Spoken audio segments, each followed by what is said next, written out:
which haven't. That's taken the levels of earnings down at times, and that's left. I disagree with that. Left. Well, just let me finish. And that's left a lot of people who already live here, basically lounging on the sofa and thinking, "Well, my benefits are great. Why should I get out of bed? Why should I get out of bed for another 20 quid a week?" And we've got to get rid of that mentality, because it's the same But you're people using anecdotes here. You're not looking at the facts. People I've told you the who seem to be contributing to this economy year in and year out, and a lot of them are actually older. GB News, the People's Channel. Well,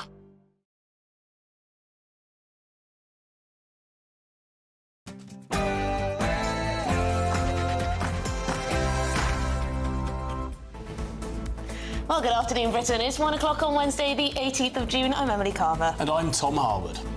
Does the Deputy Prime Minister now accept that the small boats crisis is a crisis of public safety as well as a border crisis? Well, is the small boats crisis a risk to public safety as well as our borders? That's the challenge put to Labour's Angela Rayner, as it's revealed asylum seekers are involved in a significant number of grooming gang cases.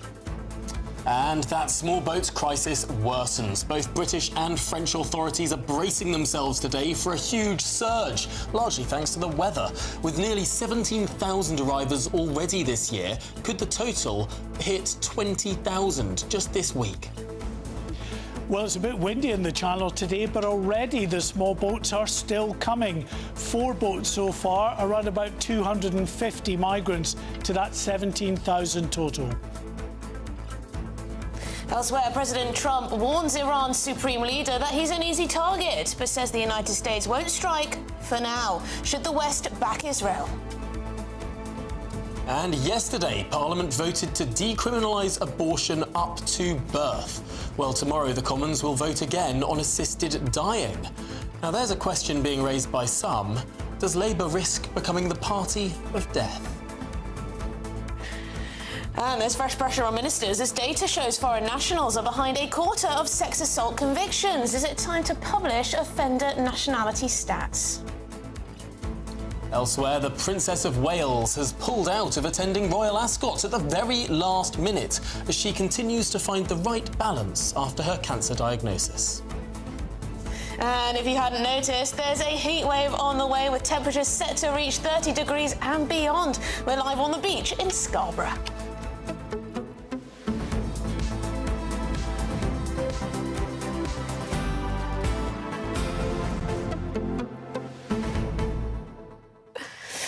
Well, that was a bit of a punchy back and forth, wasn't it, in that alternative PMQs? Yes, it is.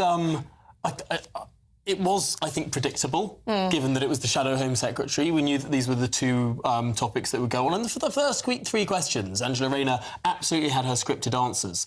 But then when it got onto the boats, I think the government was on a bit more of a sticky wicket, because they don't really have a clear answer for the clear and present rise in the numbers coming across. Yes, they can point to individuals that they've arrested who are the leaders of these gangs, but clearly these arrests have not been impacting the numbers in one single way, because those numbers continue to climb. Yeah, and it seems like they're starting in Labour to have conversations that the right wing were having quite a few months, years ago. You've got Shabana Mahmood at the Council of Europe. She's the Justice Secretary. She's talking about the ECHR and how it needs to be reformed so we can deport more foreign criminals.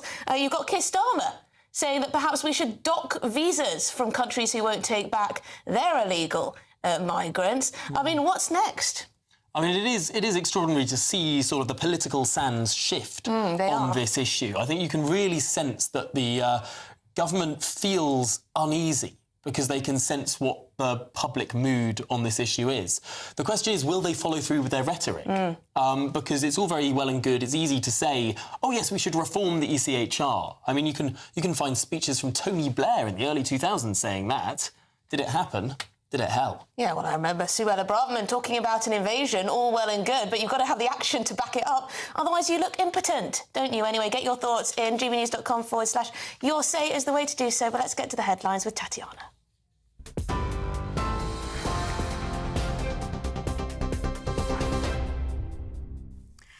Emily, thank you. The top stories. We start with some breaking news. A person has died in Yorkshire from rabies after contact with a stray dog whilst on holiday in Morocco, the UK Health Security Agency has said.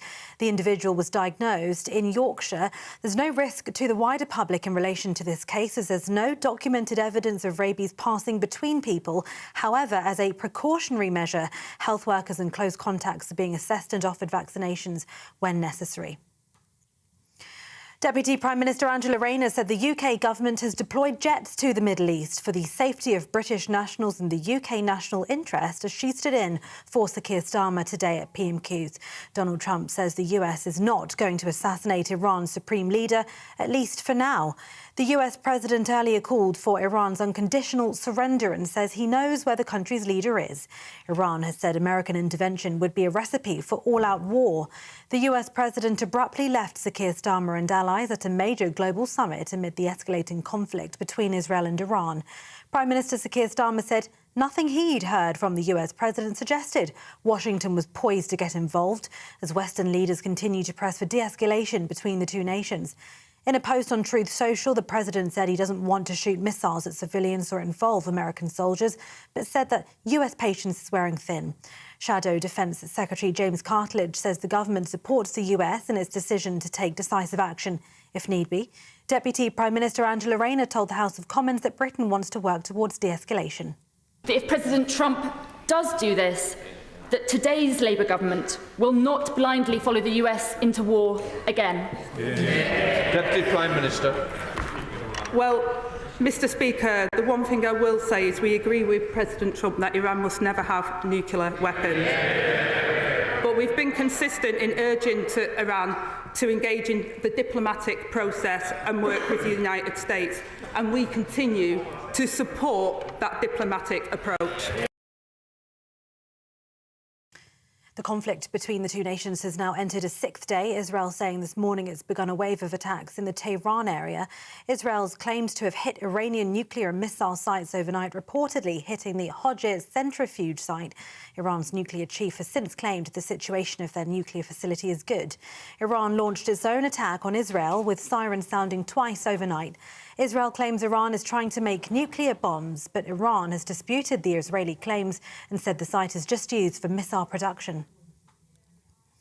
Elsewhere, UK inflation eased slightly to 3.4% in May, according to the Office for National Statistics. It rose to a 14-month high of 3.5% in April after a raft of bill increases hit households. Inflation was driven last month by increased food, furniture and household good costs. Chocolate prices in the UK rose at the fastest pace on record. The Chancellor says there's more to do, while Shadow Chancellor Mel Stride says the inflation rate is deeply worrying for families. April's 3.4% inflation figure was initially published as 3.5%, but the ONS later said an error in some tax data it received meant the rate should have been lower. Exchequer Secretary to the Treasury James Murray spoke to GBNews.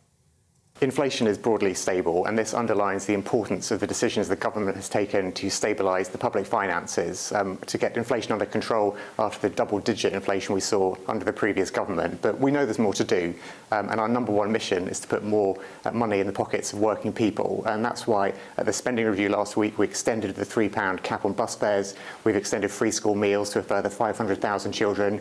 We're continuing to introduce free breakfast clubs at schools across the country, and we're investing in every part of the country to make working people better off. Shadow Chancellor Mel Stride has spoken this afternoon and says the figures are very disappointing. Disappointing. 3.4% is the highest level it's been since this government came to office. When we left office, it wasn't up at 3.4%, it was down at 2%. And of course, that's going to mean higher food prices for people up and down the country. And it's a situation of this government's making, because they put up, for example, taxes, national insurance, some of which was passed through by way of higher prices, went out and borrowed a lot of money, spent a lot of money and kept inflation higher as a consequence. In other news, Transport Secretary Heidi Alexander has described the HS2 project and its management as no less than a litany of failure. The government has announced that the opening of the HS2 rail will be delayed beyond the planned date of 2033. Heidi Alexander told Parliament there's no reasonable way to deliver the high-speed railway on schedule and within budget. The project has already suffered repeated delays and soaring costs despite being scaled back. Housing and Planning Minister Matthew Pennycook says there were serious problems with it in terms of accountability, project overruns and costs. And the Princess of Wales has pulled out of attending Royal Ascot as she continues to find the right balance following her battle with cancer. Princess Kate is said to be disappointed at not attending the famous social and sporting occasion in Berkshire with her husband and the King and Queen. Those are the latest headlines for now. More in half an hour.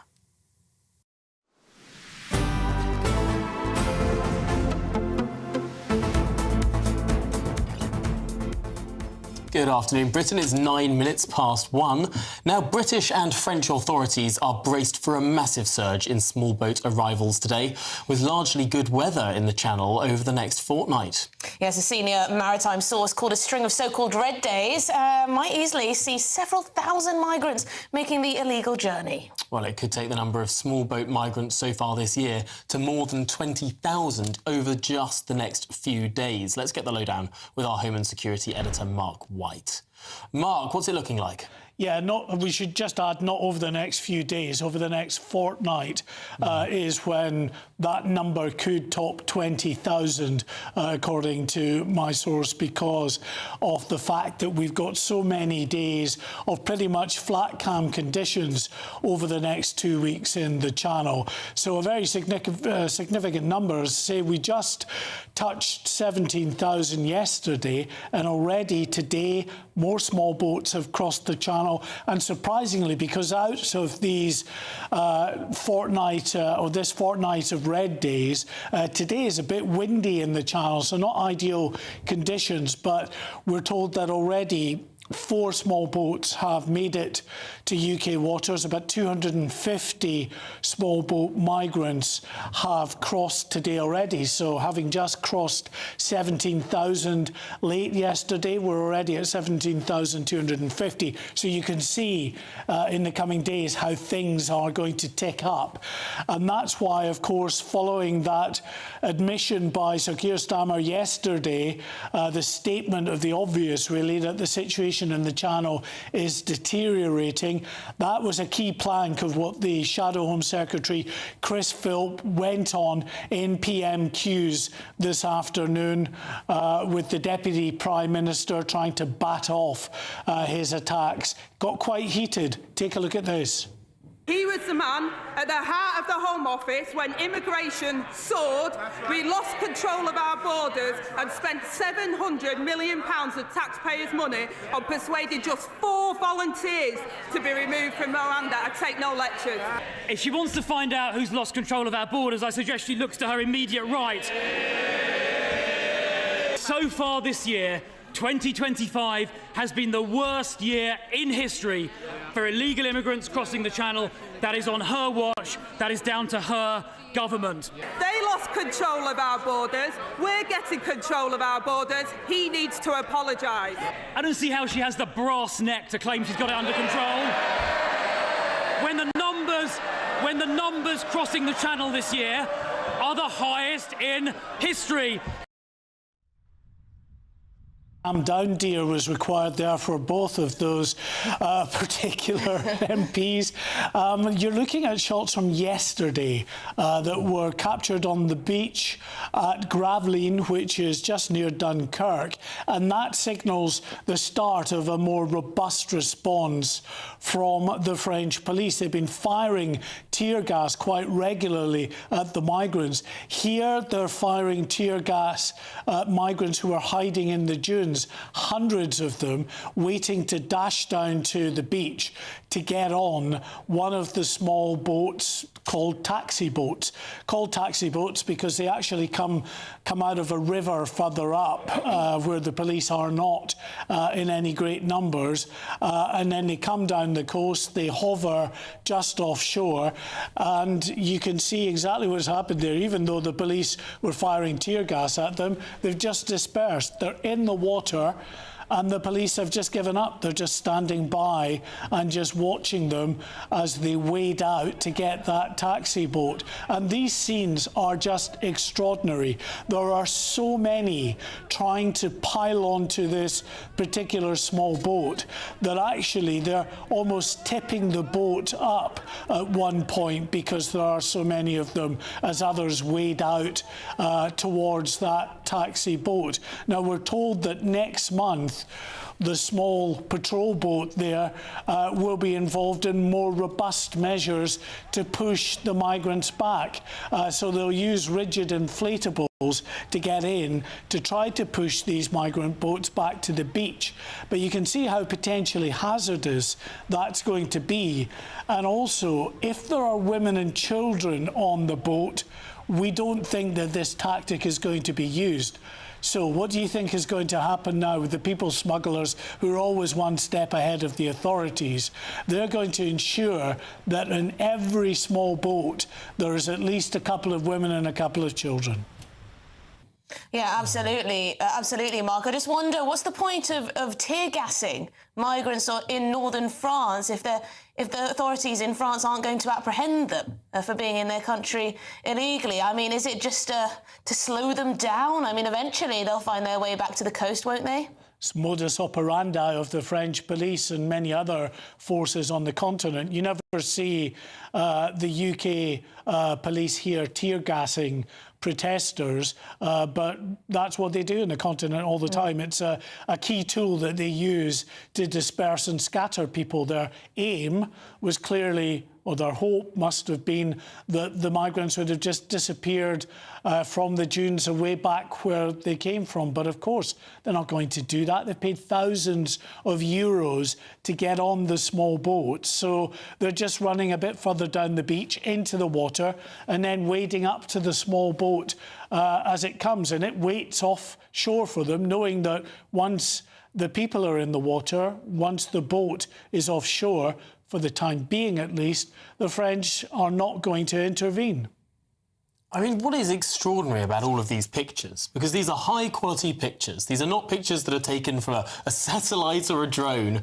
These are people with cameras on the beaches, yards away from the migrants. And we can see, I think this is...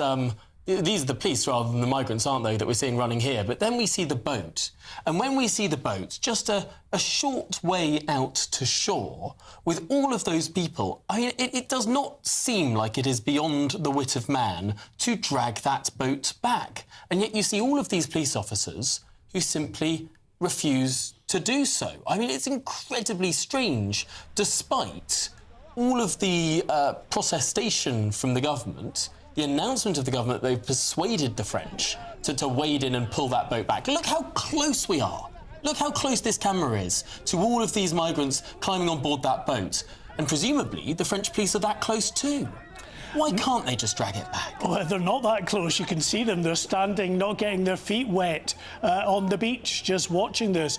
But yes, you're right. If they were willing to get those feet wet, they could have waded out. It was only waist height at most where that boat was as it came in. They could have gone. And actually, you don't even need to employ the complicated tactic of pushing the boat back. You could take a penknife out and puncture the boat, and yeah, the people would be in the water, but they're in the water anyway at that point to clamber on board the vessel. But they're not doing that. So I'd suggest just save yourself the money of employing lots of fast ribs to try and push the boats back in a tactic that could get really messy. Just wade into the water and puncture the boat. Yeah, absolutely. And Angela Rayner asked today by Chris Philp whether this small boat crisis is a public safety crisis as well as a border crisis. Of course, links have been made between the small boats crisis, failed asylum seekers and grooming gangs as well. We've also got data out today on sexual assaults, unfortunately, being committed disproportionately by foreign nationals to potentially of some of those countries that are coming over on the boats. It's a bit of a depressing picture, but thank you, Mark, for bringing us up to date with that footage from France there. Now, Donald Trump, in other news, is considering a direct strike on Iran after meeting with his military advisers. Yes, the US president has said he knows the exact location of Iran's supreme leader and is calling for the country's unconditional surrender. Well, in a post on Truth Social, this is quite extraordinary, the president said he doesn't want to shoot missiles at civilians or involve American soldiers, but said the US patience is wearing thin. And, crucially, he says, we are not going to take him out, brackets, kill, just in case you didn't know what the words take him out meant. And at the end, he says, thank you for your attention to this matter, as if he's an HR professional sending an all-company email. I'll circle back later. Anyway, earlier in PMQ's Deputy Prime Minister Angela Rayner said the UK government has deployed jets to the Middle East to pursue de-escalation and for the safety of British nationals. Well, joining us now is the Middle East Affairs analyst and co-founder of Middle East 24, Dan Pfefferman. Dan, thanks so much for being with us. This is a tense moment, I suppose. No one quite can see what Donald Trump is going to decide. I think that's the beauty, the enigma of this President Donald Trump is that he keeps his cards close to his chest, and maybe he doesn't even know exactly what he's going to do. By the way, I should say there is always the chance here in Israel, as we've had multiple times a day throughout the last week, that there's a rocket missile siren, and then I'll have to run and take cover. So if that happens, I do apologize.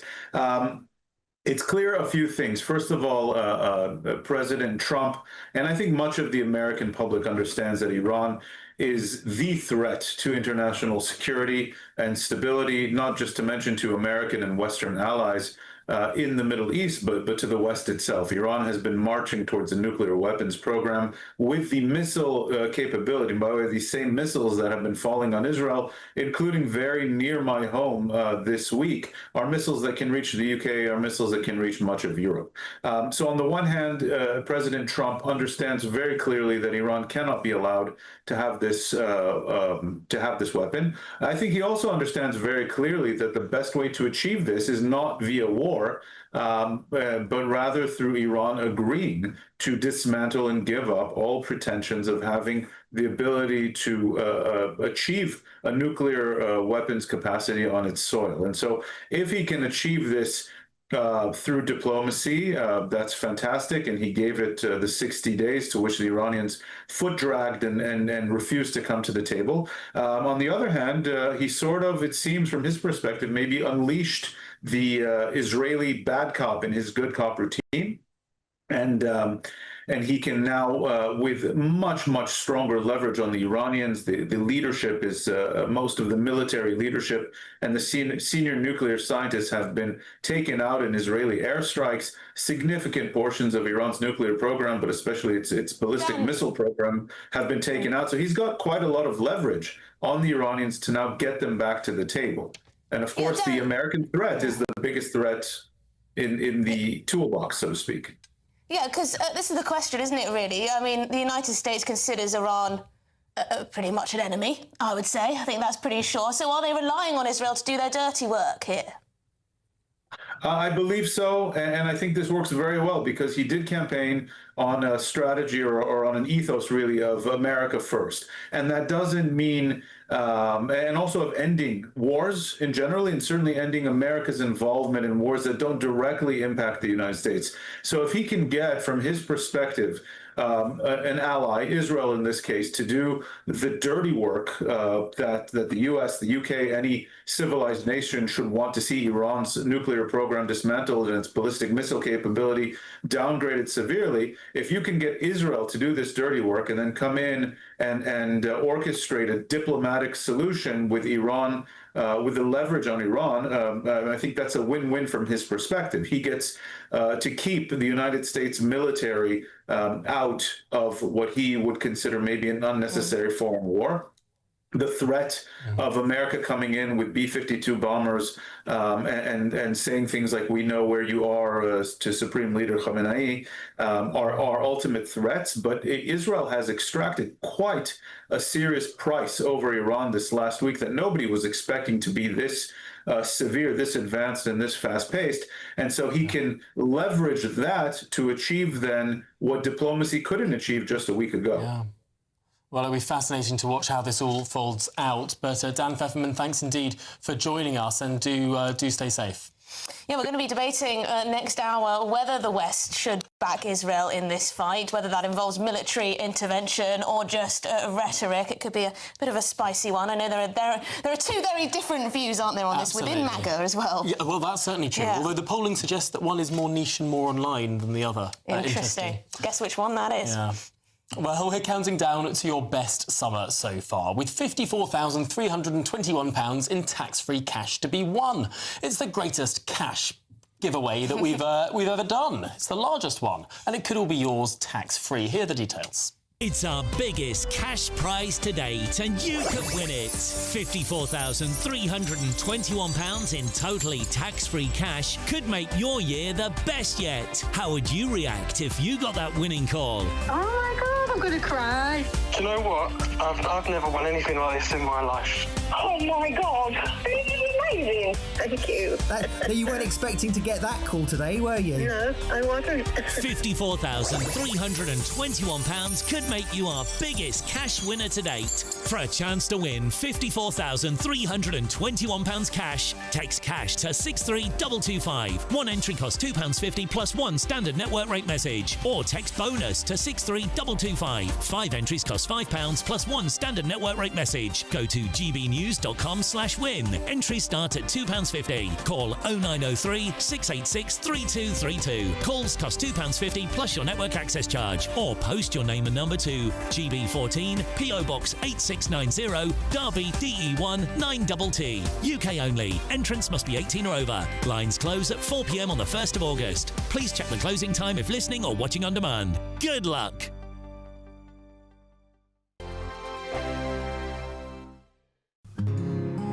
This is our country, and we think it's amazing. From high tea to the high street, we love it all. Even the rain, we like that too. There's nowhere else we'd rather be. That's why we're here to be the fearless champion of Britain, its voices and its values. Because we are GB News, the People's Channel, Britain's news channel. This is GB News, Britain's news channel.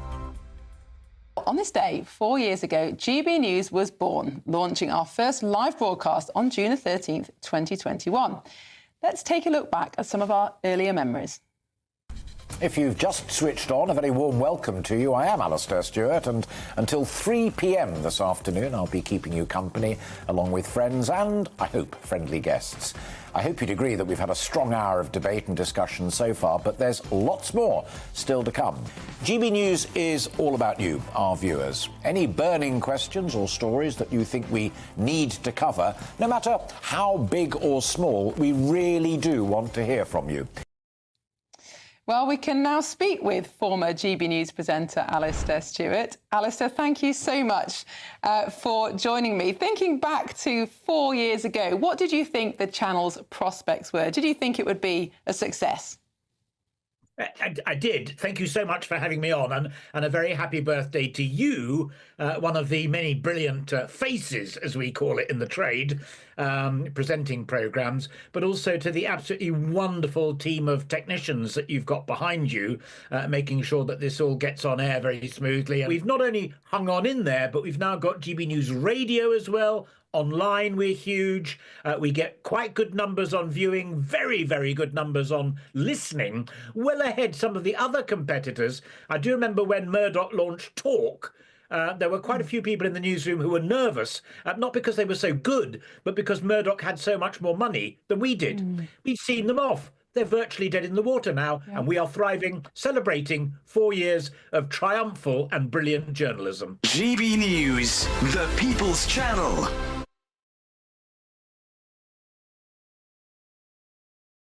Hi, I'm Michelle Dewberry, and my show is your opportunity to cut through all the noise and dive in headfirst to some robust debates. Ideas clash. Situation, isn't it? Because the failure is... You're the failure deliberately avoiding my point. Nothing's held back. And if you think this is the end of it, wait for more. And we do not shy away from the difficult stuff. Sometimes I want to shake people and say, if only you understood. So join me on Dubes & Co. weeknights at 6 p.m, only on GB News, Britain's news channel.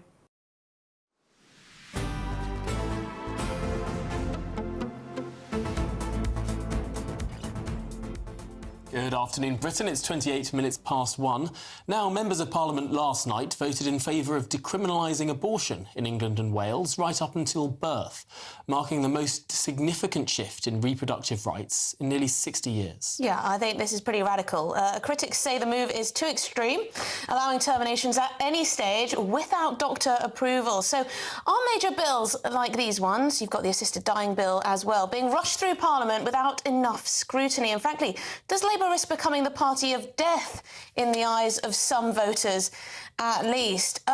Start with the abortion. I don't think it got enough attention, this, and I think people are waking up today looking at what's happened and thinking, why? Why has this happened? Where has the demand for this change come? Where are all these women who want to be able to be free to abort their baby beyond 24 weeks up until term? Surely the rights of the baby have to count for something. It seems to all be based on two quite particular cases that happened during the pandemic as a result of a change in care, because women were sent the pills in the post and then illegally they took them very late term. And now there's this massive push to remove any sanction at all. And that's what the people in favour of this say, that they're not legalising abortion. Yeah. They are decriminalising the action of women. It would still be illegal for a doctor to carry out an abortion later than 28 weeks. But then if a woman wanted to take pills to do it herself, that would carry no legal sanction.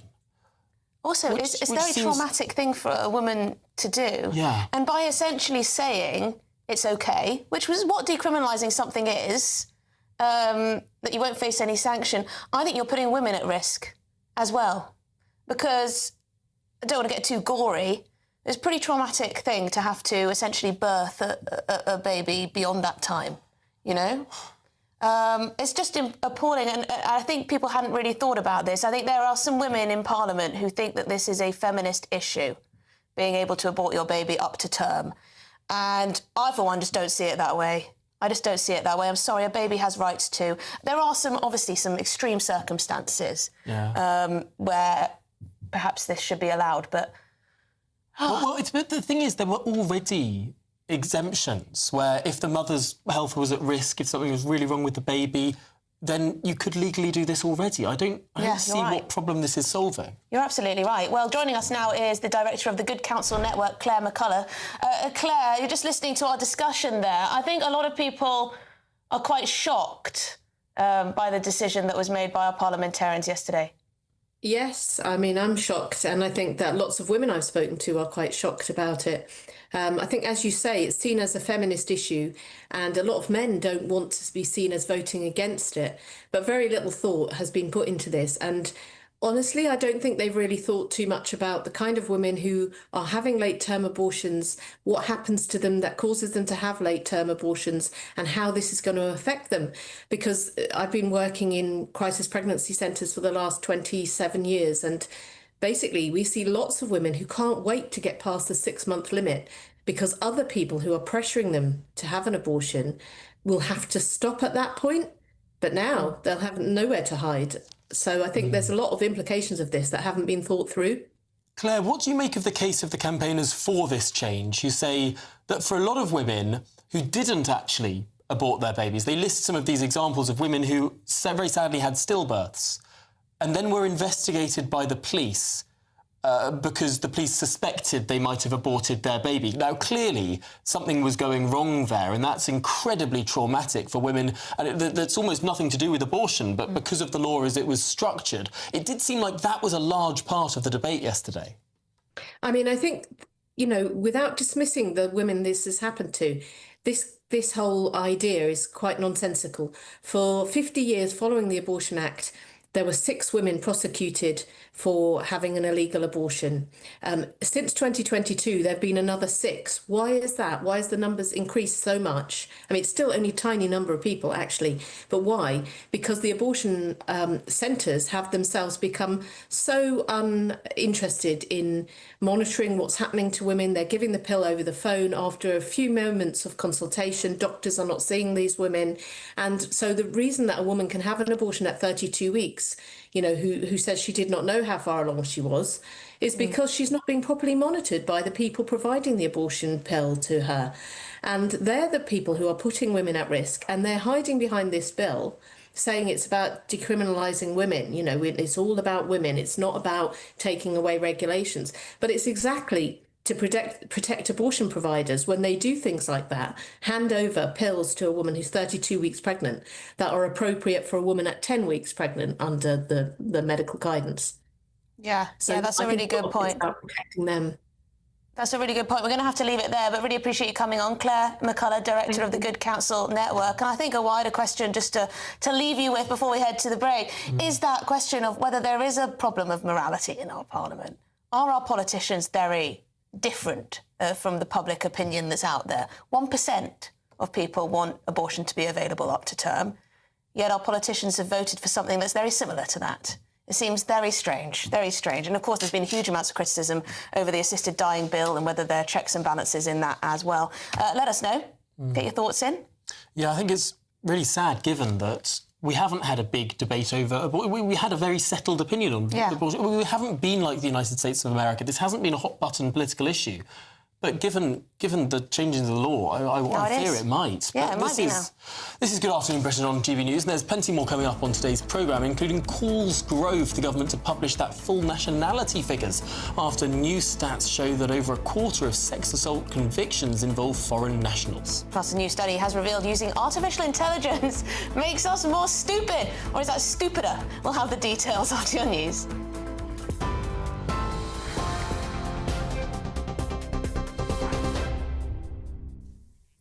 Thank you very much. Some breaking news. Sir Keir Starmer will chair a meeting of the Emergency Cobra Committee today to discuss the security situation in the Middle East. Deputy Prime Minister Angela Rayner says the government has deployed jets to the Middle East for the safety of British nationals and the UK national interest. That's as Donald Trump says the US is not going to assassinate Iran's supreme leader. He says at least for now. The US president earlier called for Iran's unconditional surrender and says he knows where the country's leader is. Iran has said American intervention would be a recipe for all-out war. Iran's leader says Israel has made a huge mistake, promising they will be punished. The US president abruptly left Sir Keir Starmer and allies at a major global summit this week amid the escalating conflict between Israel and Iran. Prime Minister Sir Keir Starmer said nothing he'd heard from the US president suggested that Washington was poised to get involved as Western leaders continue to press for de-escalation between the two nations. In a post on Truth Social, the president said he doesn't want to shoot missiles at civilians or involve American soldiers, but said that US patience is wearing thin. The conflict between the two nations has now entered a sixth day. Israel saying this morning it begun a wave of attacks in the Tehran area. Israel's claimed to have hit Iranian nuclear and missile sites overnight, reportedly hitting the Hojir centrifuge site. Iran's nuclear chief has since claimed the situation of their nuclear facility is good, though. Iran launched its own attacks on Israel with sirens sounding twice overnight. Israel claims Iran is trying to make nuclear bombs, but Iran has disputed the Israeli claims and said the site is just used for missile production. UK inflation eased slightly to 3.4% in May, according to the ONS. It rose to a 14-month high of 3.5% in April after a raft of bill increases hit households. Inflation was driven last month by increased food, furniture and household good costs. Chocolate prices in the UK rose at the fastest pace on record. The Chancellor, Rachel Reeves, said there's more to do, while the Shadow Chancellor, Mel Stride, says the inflation rate is deeply worrying for families. And Reverend Clive Foster MBE has been appointed as the first Windrush Commissioner. Home Secretary Yvette Cooper announces the community leader's appointment on a 3-year term ahead of Windrush Day on Sunday the 22nd. Clive Foster was appointed member of the Order of the British Empire for his commitment to helping victims of the scandal, and he was appointed that in 2022. And those are the latest GB News headlines for now. More news in half an hour. For the very latest GB News direct to your smartphone, sign up to News Alerts by scanning the QR code or go to gbnews.com/alerts.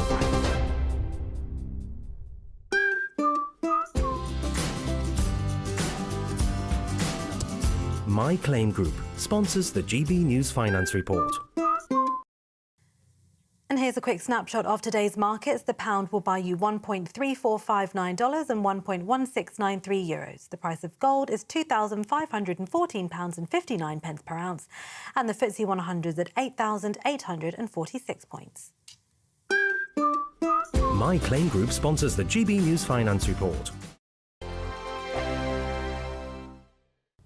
Hello again, this is your GB News weather update from the Met Office. Plenty of fine weather for many of us today, and with lots of sunshine, it is going to feel pretty warm, and it's all because we have high pressure dominating the story. That being said, there is a weak frontal system toppling just to the north of that high pressure, and so there will be a bit more cloud at times and a little bit of rain pushing through across parts of Northern Ireland maybe, and also into Western Scotland, a few showery bursts too. But otherwise, like I said, it's a dry story with lots of sunshine, especially across much of England and Wales, and with that sunshine, temperatures rising. It is going to feel very warm, if not hot, for many of us. Mid to high 20s, quite likely towards the south. A fair few degrees fresher than this further north and around some coastal parts too, particularly towards the east, if there's a little bit more cloud lingering as well.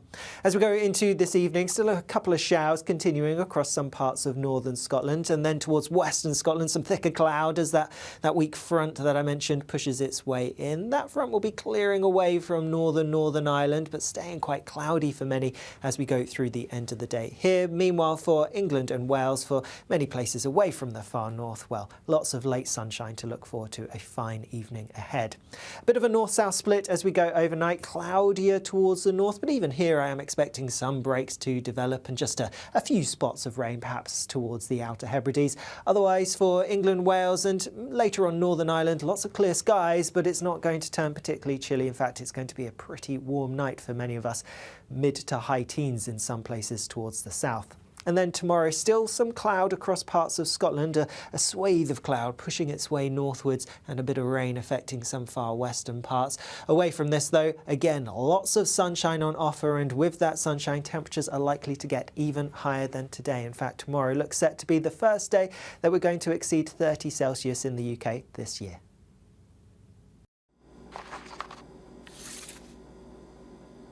Crash Law 24 sponsors GB News Traffic and Travel Report. Good afternoon, this is the latest AI travel news from gbnews.com. The A38 southbound at Roslin or Krugog is closed from 8 this evening until 6 tomorrow morning. Look for a broken down vehicle on the A183 exit slip road from the A19 northbound near Sunderland. All lanes are closed on the M1 northbound between junctions 11 and 11A near Luton due to an incident. A crash has closed one lane on the M4 eastbound at junction 19 in South Gloucestershire. Delays on the A27 westbound between the A285 and the A259 near Chichester. And on the trains, expect disruptions between Basingstoke and Eastleigh. For more travel news, go to gbnews.com. Crash Law 24 sponsors GB News Traffic and Travel Report.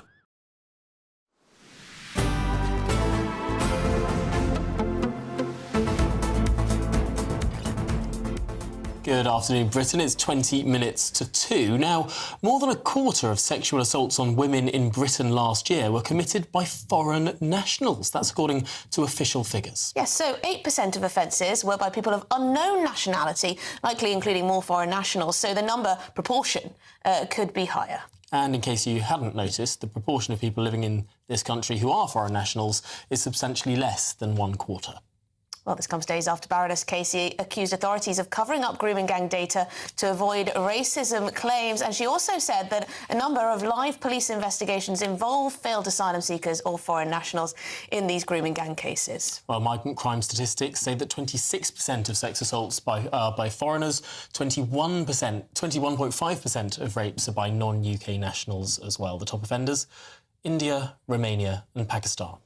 OK, well, joining us now to discuss this is crime and policing commentator Danny Shaw. Danny, what do you make of this data, then?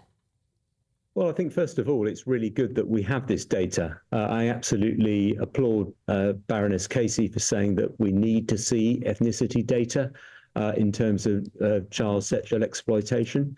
I would like to see ethnicity data for all crime types, for suspects, for people who are convicted, and also for victims. I think it's really important to understand if there are patterns and if those patterns relate to particular countries or nationalities, why that might be the case, why there might be disproportionality, both in terms of victims and suspects. So we need to see the data, and I'm really pleased that we've got some data here around sexual assault convictions. 26% of foreign nationals convicted of sexual assaults last year, compared with about 11% of the population. So you can see there is disproportionality there. What are the reasons for that? Is it due to demographics? For example, are more foreign nationals younger and male and therefore more likely to commit these types of offences? Are they in the kinds of groups, socioeconomic groups, that are more likely to commit these types of offences? Or are there some cultural factors there? We need to understand the reasons for that, but at least we have a start because we have some data. That's a really important point. I often think about how there was a big rise in violent crime in the United States in the 1970s, 1980s, and that corresponded with the baby boom, the post-war baby boom, where all of these young men were suddenly getting into their late teens, into their 20s and into their 30s. And it does seem to track that the proportion of your country that is made up of young men between the age of 16 and 35 does correlate with a lot more crime. And one of the arguments that the crime went down in the United States in the late 90s and 2000s was that these people were just growing up. But you'd have to look at the proportions there, wouldn't you? I think cultural factors are... You certainly would, because what I was going to add as an addendum to that is that it is undeniable there are some parts of the world that have prevailing cultural attitudes, for example, towards women, that are very, very different to the prevailing cultural attitudes in this country. Yeah, I think that's absolutely right. And that's why we need to, first of all, collect the data, then try and understand it. And then when you can understand it, then you can try and do something to tackle it. And it may be that you need different interventions for different sorts of offending and for different groups of people. So really, really important to do that. Having said all that, it's still the case that the vast majority of sexual offences are committed by people who are British nationals.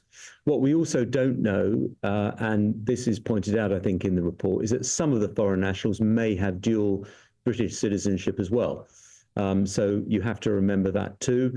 And as I think you said, there's an unknown number of people. Some of them will be British, some of them will be foreign nationals. So we don't have the complete data set here, but you're quite right to say that there may be some cultural factors that are playing into this. We need to understand it, but at least we can have a conversation about this. I think what Baroness case... I just worry, Danny, if our authorities are a little too squeamish when it comes to these issues. But at least the data there is a first step, I suppose. Danny Shaw, thank you so much. We'll have to leave it there. Crime and policing commentator there. Well, I feel very safe as a young woman-ish.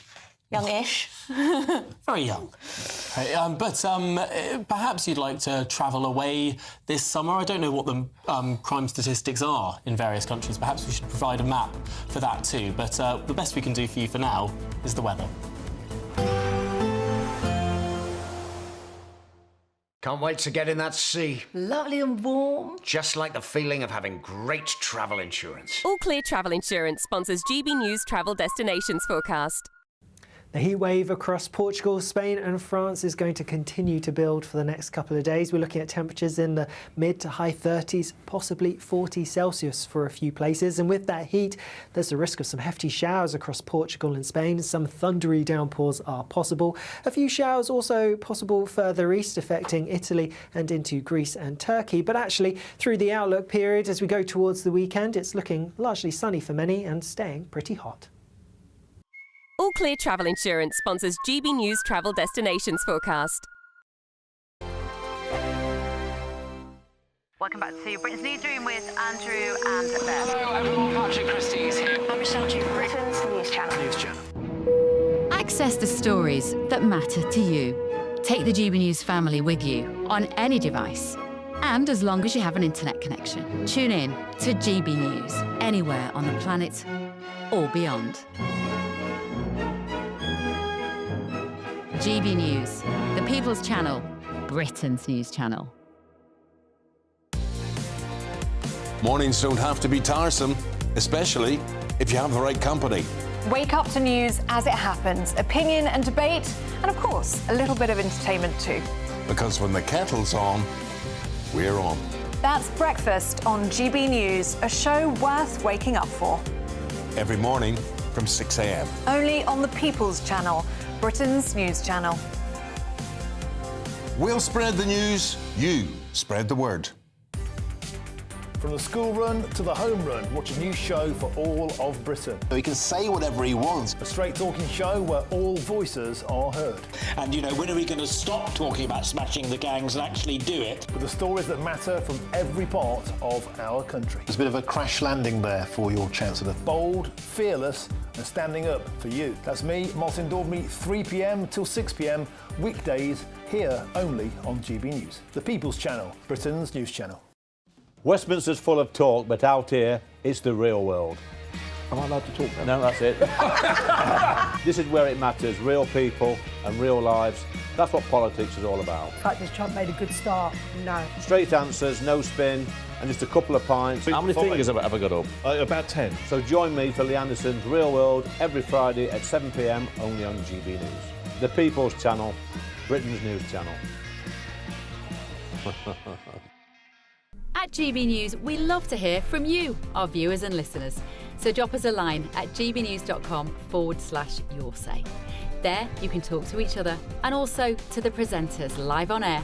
gbnews.com/your say, because GB News is your channel, Britain's news channel.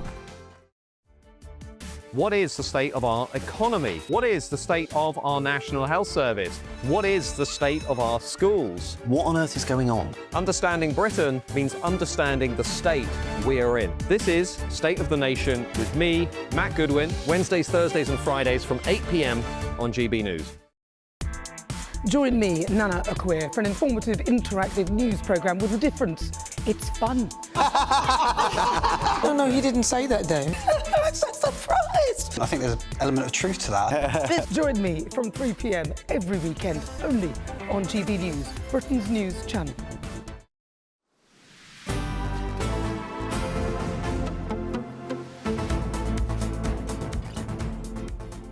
Good afternoon, Britain. It's now 10 minutes to 2, and yellow heat health will... And whenever it's a sunshine story, we always start with some miserable story about heat health alerts. Well, you can never be too alert. But the yellow alerts have been issued across most of England, with temperatures expected to soar up to 33 degrees by the weekend. Yeah. I say yippee. Yeah, I'm hoping that my fan arrives today. Please, Amazon. Other providers are welcome. Dog owners are being urged to avoid walking their pets during the hottest parts. Meanwhile, ice cream vendors are welcoming the heatwave. Of course they are, with owners saying it's like Christmas for their businesses. Good, all the positive stuff. Let's cross to our Yorkshire and Humber reporter, Anna Riley, who I believe might have a bit of a first-hand experience with that ice cream trade. That's it. We're here at Harbour Bar Ice Cream in Scarborough, and it's certainly what better to do at the seaside than get yourself an ice cream. There's a fantastic selection here of ice creams that we've got. Thank you so much. Have you been busy today? We have been a little bit busy today, yeah. It's been quite good. Thank you so much. Thank you. I've got a delicious Mr. Whippy here. Can't beat ice cream by the seaside. Certainly it's been fantastic for businesses here. Trade is booming, and it's only going to get better because we've got temperatures up to 33 degrees this weekend. We're in for a heat wave, and we can just see here just the amount of people that have turned out spending money here in Scarborough and across the coast. We're near to the harbour side here, just over the road from us, and then the beach you can just see a little bit further down here. You can see the big wheel. We've been out and about speaking to people today about this heat wave and about what they like about Scarborough. Because it's slightly cooler today. The dogs like it cooler.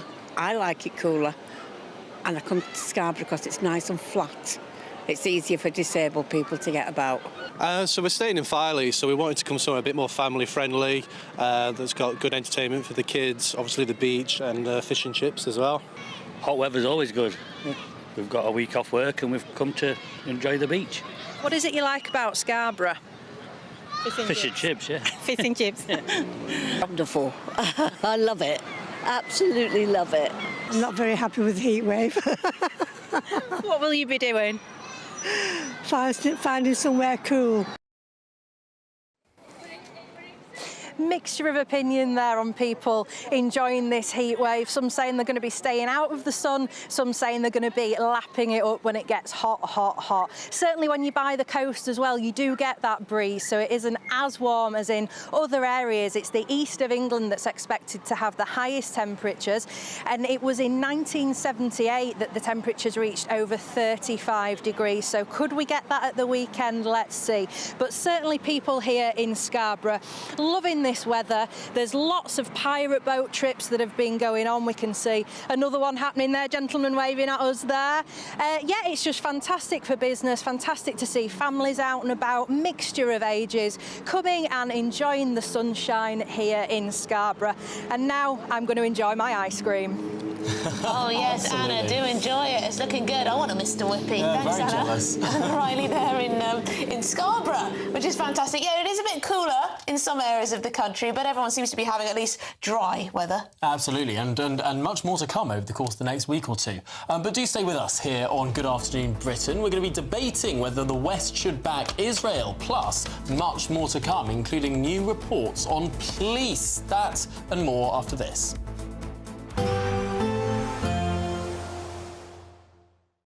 Expect a warm front, moving from the kitchen right through to the rest of the house.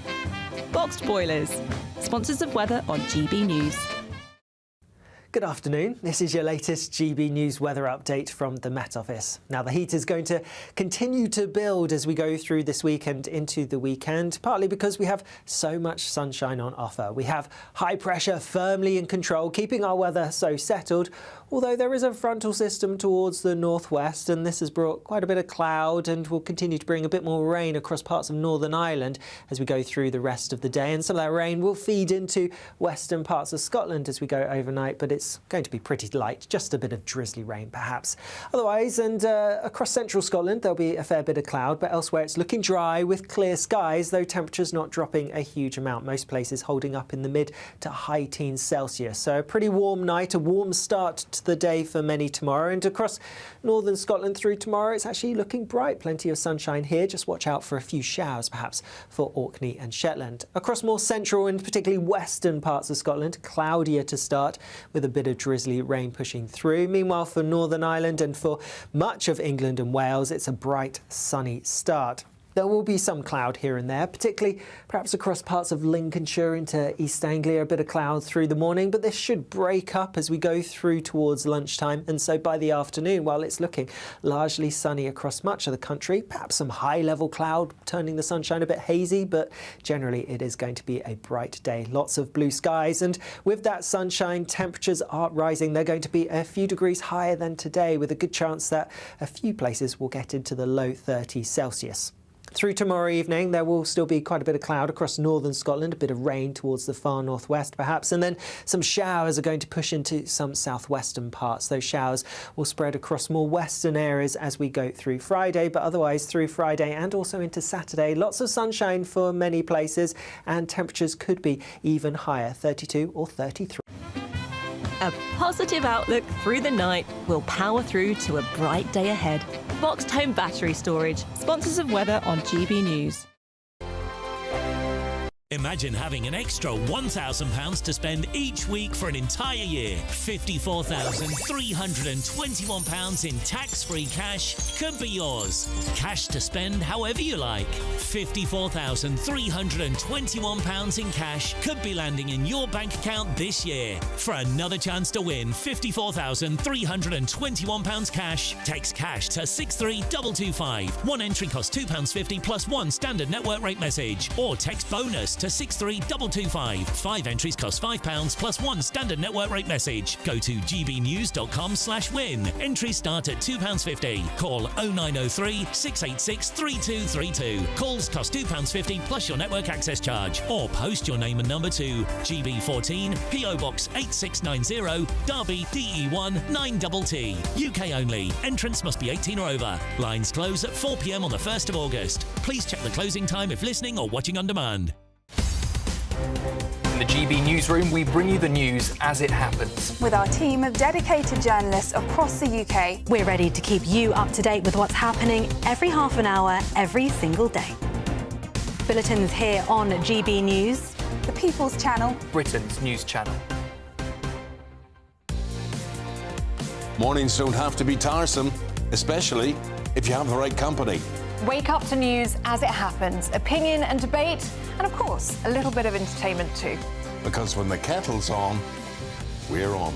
That's Breakfast on GB News, a show worth waking up for. Every morning from 6 a.m. Only on the People's Channel, Britain's news channel. We'll spread the news, you spread the word.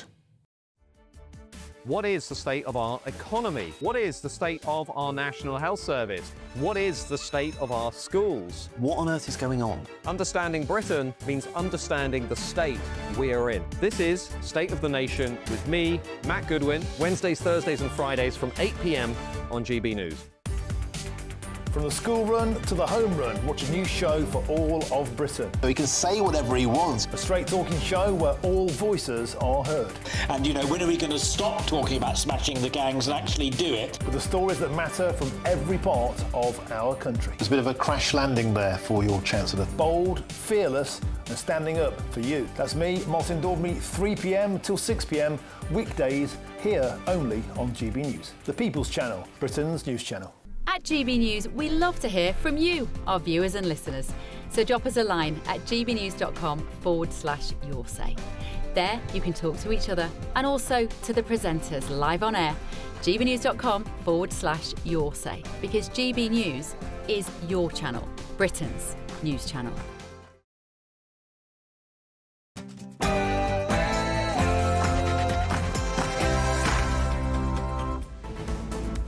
Good afternoon, Britain. It's 2 o'clock on Wednesday, the 18th of June. I'm Tom Harper. And I'm Emily Carver.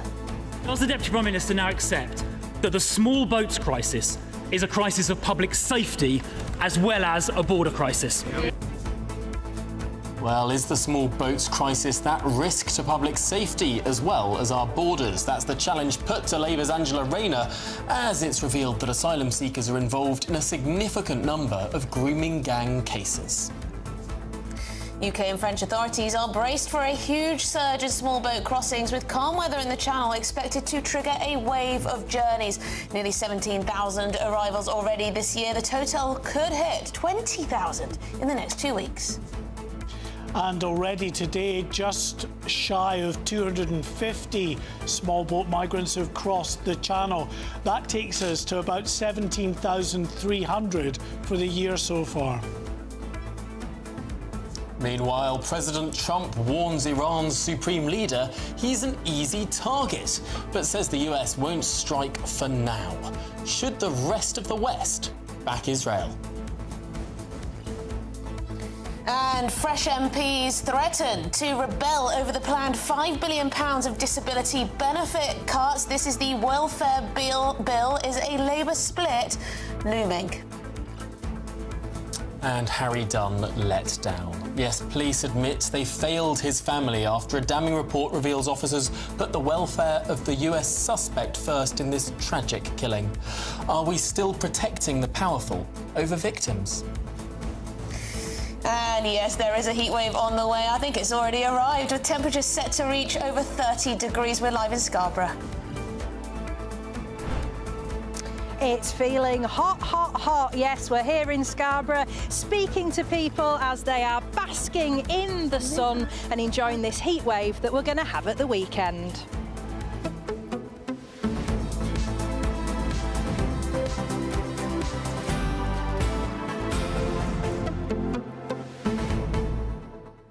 I put on social media a little picture of the weather forecast for the next week, and I put a little emoji with a really sweaty face, with little tears coming down. Right. And someone just told me to man up and then swore at me. Welcome to online discourse.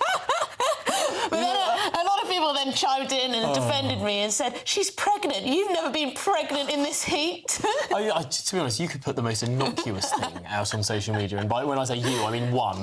One could put out the most innocuous thing on social media and someone will still find a way to F and blind at you. So I mean, it's just the only way to deal with it is just to ignore it. It's all pretend. It's all on the pixels. It just made me laugh because I don't suppose he'd say that to me in public. Maybe he would. Maybe he would. Maybe he would. You know, maybe you he doesn't never go know. out in public much.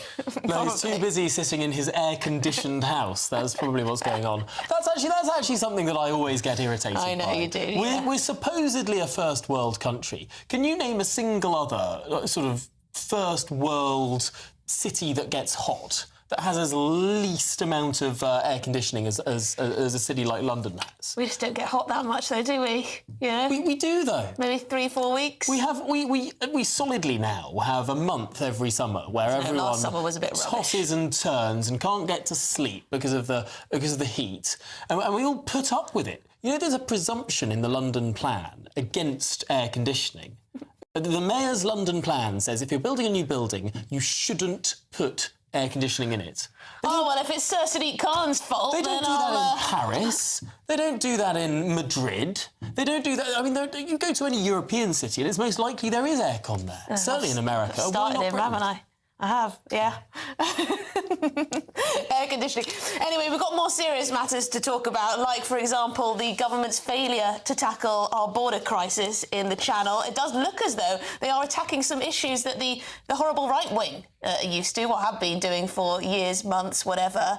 For example, the ECHR. Apparently it now needs reforming so we can send foreign criminals home. What else? Oh, yes, perhaps we'll take away visas from countries that don't want to accept their illegal migrants back. Now, that would be sensible. Maybe. Would it work? Could even withdraw foreign aid from them. Well, let us know. I mean, it's extraordinary. We keep giving visas and foreign aid to countries that will simply refuse to take back people we want to deport to them.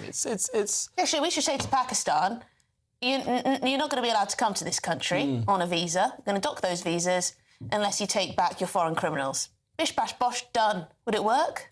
Instead, we're probably taking their dodgy airline, according to reports. Anyway, let's get to the headlines.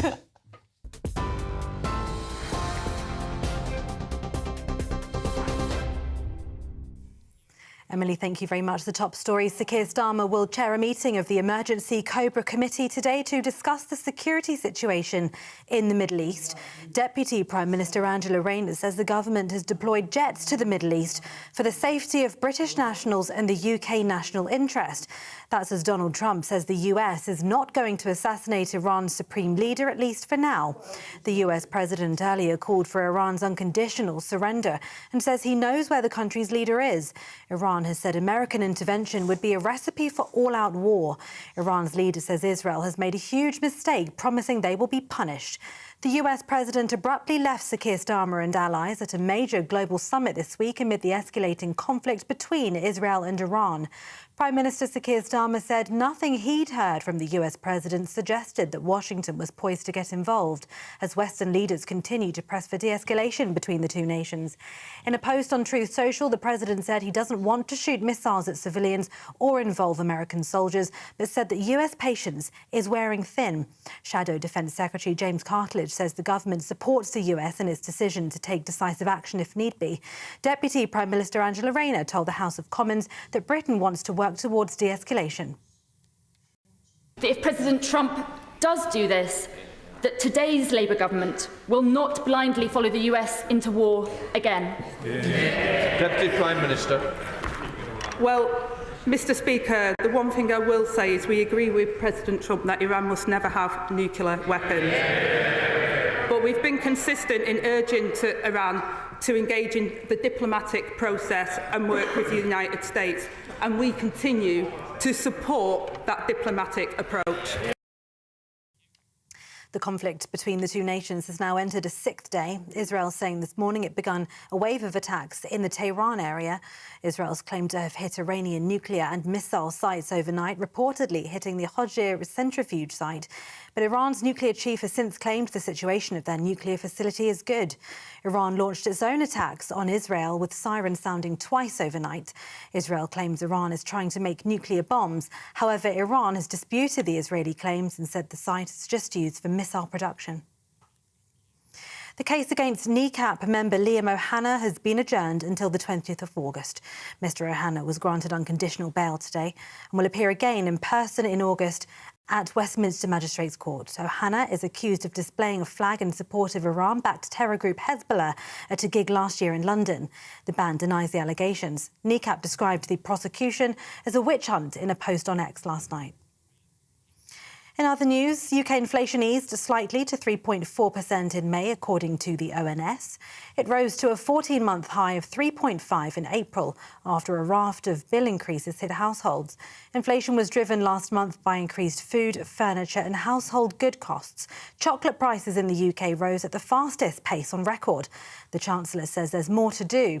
April's 3.4% inflation figure was initially published as 3.5%, but the ONS later said an error in some tax data it received meant the rate should have been lower. Exchequer Secretary to the Treasury James Murray spoke to GB News. Inflation is broadly stable, and this underlines the importance of the decisions the government has taken to stabilise the public finances, to get inflation under control after the double-digit inflation we saw under the previous government. But we know there's more to do, and our number one mission is to put more money in the pockets of working people. And that's why at the spending review last week, we extended the £3 cap on bus fares. We've extended free school meals to a further 500,000 children. We're continuing to introduce free breakfast clubs at schools across the country, and we're investing in every part of the country to make working people better off. Shadow Chancellor Mel Stride says today's findings are very disappointing. Disappointing. 3.4% is the highest level it's been since this government came to office. When we left office, it wasn't up at 3.4%, it was down at 2%. And of course, that's going to mean higher food prices for people up and down the country. And it's a situation of this government's making, because they put up, for example, taxes, national insurance, some of which was passed through by way of higher prices, went out and borrowed a lot of money, spent a lot of money and kept inflation higher as a consequence. Transport Secretary Heidi Alexander has described the HS2 project and its management as no less than a litany of failure. The government has announced that the opening of HS2 will be delayed beyond the planned date of 2033. Heidi Alexander told Parliament there's no reasonable way to deliver the high-speed railway on schedule and within budget. The project has already suffered repeated delays and soaring costs despite being scaled back. And in the last few moments, Nigel Farage has weighed in and he's called for HS2 to be scrapped and for the money to be spent upgrading railway lines across the entire of the United Kingdom. And finally, Reverend Clive Foster MBE has been appointed as the first Windrush Commissioner. Home Secretary Yvette Cooper has announced the community leader's appointment on a 3-year term ahead of Windrush Day on Sunday the 22nd. Clive Foster was appointed member of the Order of the British Empire in 2022 for his commitment to helping victims of the scandal. And those are the latest headlines for now. More news in half an hour.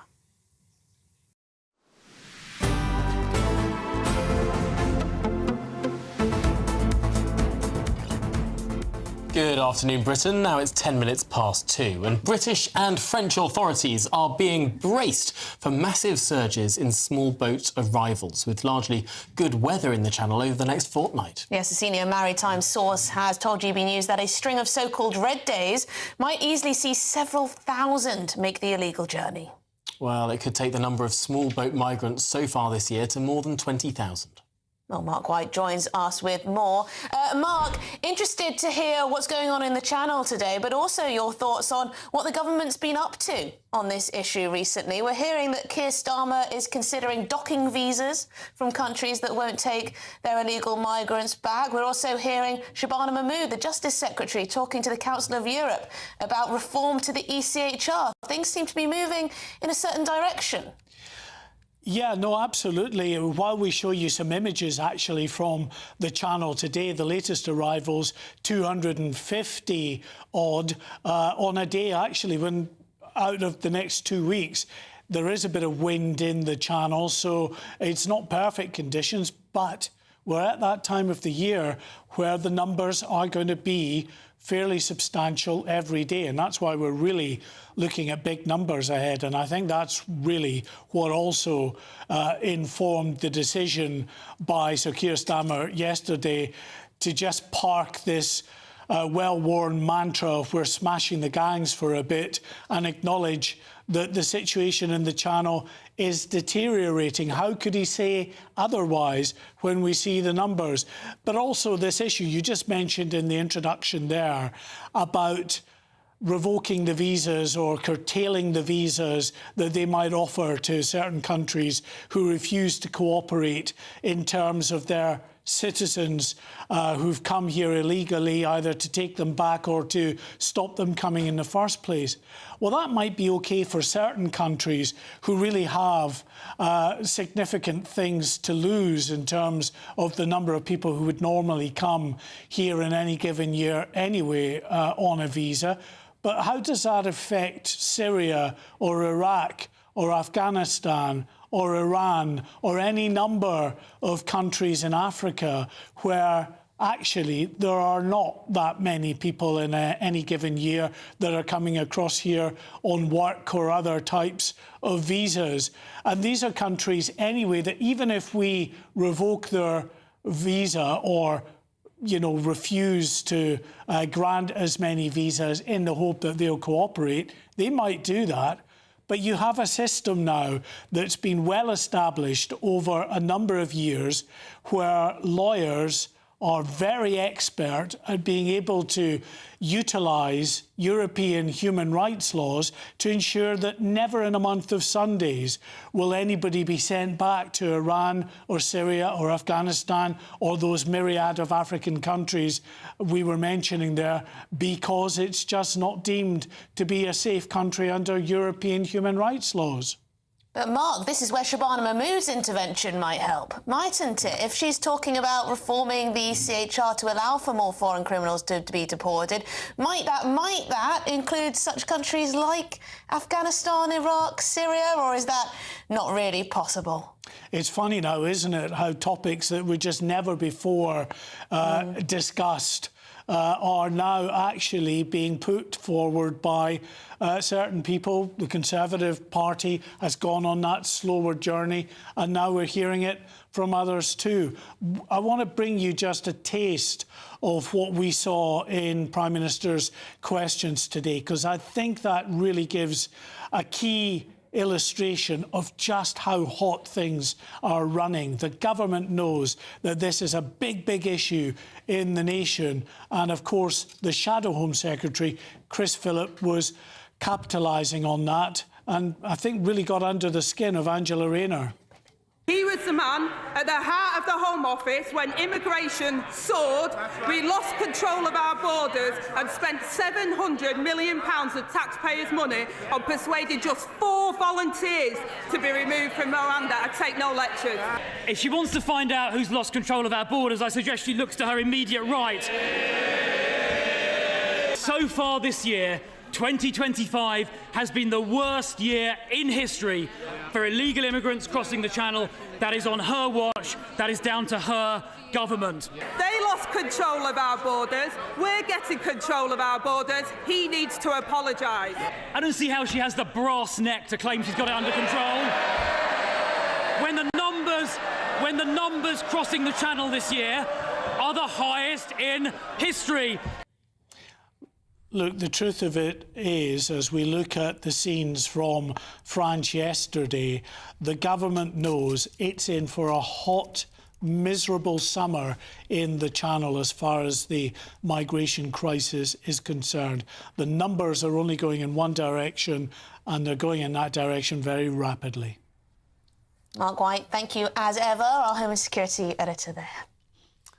Now, in other news, the government is facing a revolt from its own party. Yes, up to 50 Labour MPs are reportedly planning to vote against the welfare bill due to being unhappy about the financial motivations behind cutting benefits. Yes, at the same time, Chancellor Rachel Reeves is considering softening inheritance tax changes to appease non-DOMs and halt the exodus of wealth from the UK. So, what is going to happen on this one? Shall we speak to our political correspondent, Catherine Forster? So we've been hearing about this rebellion that's brewing.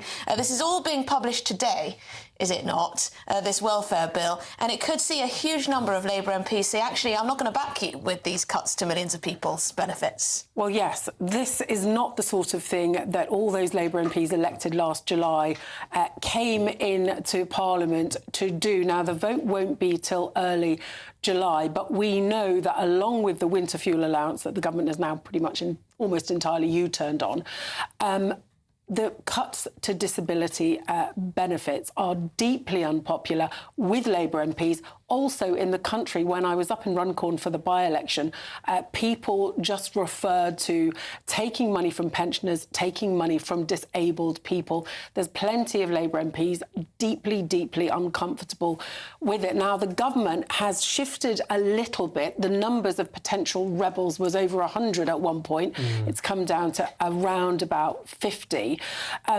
But they're projected to save about £5 billion a year, and still the welfare bill is still going up and up and up. It is, the government thinks, unaffordable. The previous government said similar, but the government is now realising that it didn't sell this terribly well. Perhaps it would have been better to talk about the benefit of work, the benefit, how it is good for people to be in work rather than languishing on benefits. But still, a lot of very unhappy Labour MPs. And just how strangely medically impossible it must be to have suddenly such a large proportion of disabled people in need of benefits from the taxpayer. I mean, it doesn't really stack up against what I would understand a sort of nominal distribution of disability might look like. But, Catherine, there's also a problem that the government has with regard to the exodus, or at least the seeming exodus, of high net worth individuals, the so-called non-doms. Yes, well, Jeremy Hunt, previous Conservative Chancellor, began the crackdown. Rachel Reeves has continued it. She projected that it would make the government £12.7 billion over 5 years. But we are hearing more and more, aren't we, that lots of wealthy people are simply leaving the country. And there's a particular change that she introduced in April to inheritance tax, whereby basically somebody's worldwide assets, if you are a UK resident, would be liable to inheritance tax at 40%. That is deeply unpopular. So it looks like there may have to be now a bit of softening. It's such a far cry from Rachel Reeves. Before the election, she was on a sort of, smoked salmon and scrambled egg charm offensive with businesses. They really got a lot of businesses on side, and now many businesses and many wealthy people are pretty disappointed. So you could have an Indian national, a billionaire or a multi-millionaire, resident in this country, being asked to cough up on his assets based in Mumbai. I mean, it's crazy. Catherine Foster, thank you very much. Shall we bring in Andy Williams, a political commentator? Andy, this looks like yet another U-turn, doesn't it, from Rachel Reeves on the non-doms, and the welfare bill is going to cause a lot of trouble for Liz Kendall. Well, I think on the welfare bill, firstly, the Labour government, I see that as a major opportunity for Labour, because there is this massive majority, and I know, as Catherine was saying, that there could be quite a significant rebellion, but Labour still has 410 or so MPs, and I think if this is a genuinely radical reforming Labour government, the welfare bill is a really good place to start, because, as Tom alluded to, it cannot be the case that the number of people who are out on long-term sick for all sorts of reasons has gone through the roof suddenly in the last 5 years. And you've got places like Birmingham, where 1 in 5 people are out on long-term sick, same as Manchester. In Grimsby, 52% of people aren't in work because they're on out-of-work benefits. So I think that's a major opportunity.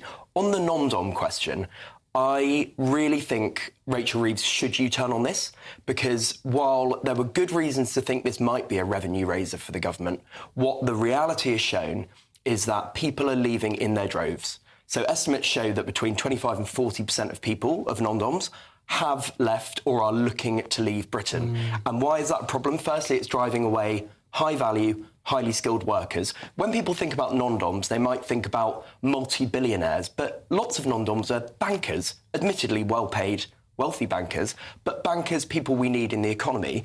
And secondly, it's discouraging long-term investment. So the old regime said, come here for 15 years, invest your money. The new regime says, come here for 4 years. After that, we're going to start taxing you to the hilt. What is the incentive for wealthy people to come and invest in Britain unless they have a longer horizon. So I think there's a really, really good reason for Rachel Reeves to U-turn on this. And the message I would say to her is it's not too late, because actually, like, as much as people are leaving, non-doms are hypermobile.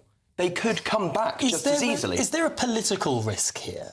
Given we've already seen a big U-turn over the winter fuel allowance. Yeah. We've seen a U-turn over the grooming gang inquiry. We might see this benefits bill be watered down in terms of the cuts being made to disability benefits. And if there's a U-turn on non-doms too, I mean, is there a risk for the government, whatever the policy and the rights and wrongs of the policy, that people will look at this Chancellor and look at this policy of Britain and think, I can't trust that this will be in place for 5 more minutes. Yeah. Well, of course there's a risk, but what I would say is that it's never bad politics to U-turn if you end up in the right place. Now, if you're U-turning every single day, and it does sort of feel a bit like that at the moment, if you're U-turning all the time, the opposition, of course, are going to start saying, well, hang on a minute, this isn't going to stick. We can't believe that it's going to remain policy, so their judgment certainly needs to improve. Boris Johnson. Well, yeah. But this is the problem with completely ideological policies, isn't it? I mean, look at the private school policy. That's not going to raise any money, is it? When all of these schools shutting down as well. Annie, we're going to have to leave it there, although I know you probably want to comment on that one. Annie Williams, political commentator there. This is Good Afternoon Britain on GB News. Absolutely. Lots more to come on today's show, including should the West step in with tensions flaring between Israel and Iran? We'll debate whether Western nations should get involved or if they risk making matters even worse.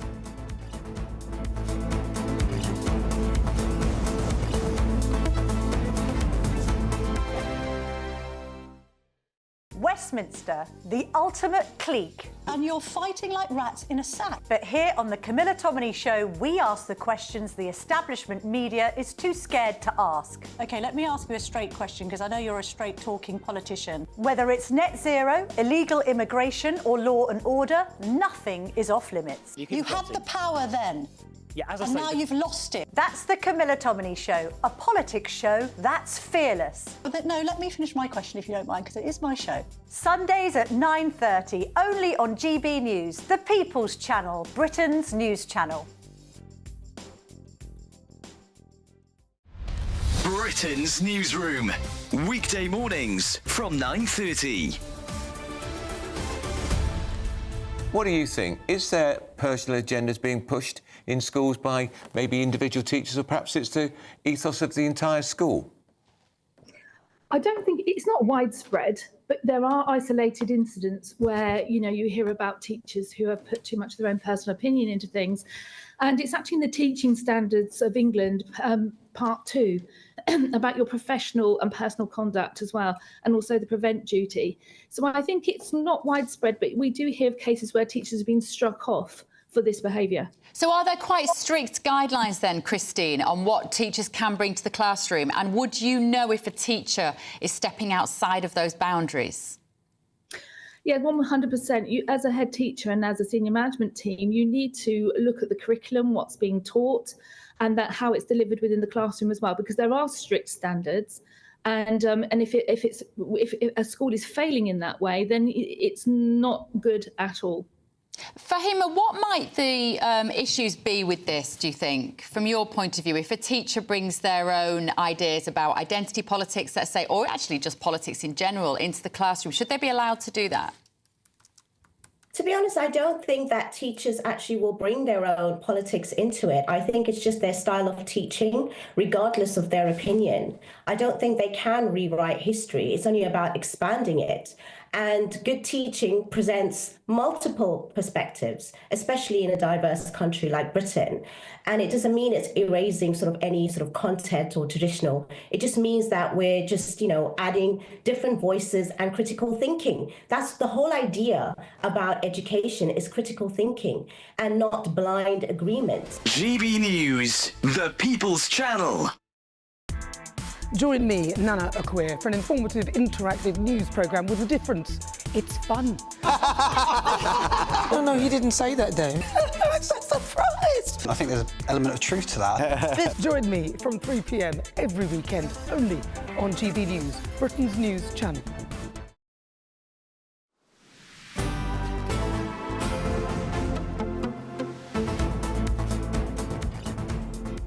Good afternoon, Britain. It's 27 minutes past 2. Now, Donald Trump is considering a direct strike on Iran after meeting with his military advisers. Yes, the US president has said he knows the exact location of Iran's supreme leader and is calling for the country's unconditional surrender. Well, in a post on Truth Social, the president said he doesn't want to shoot missiles at civilians or involve American soldiers, but said that the US's patience is wearing thin.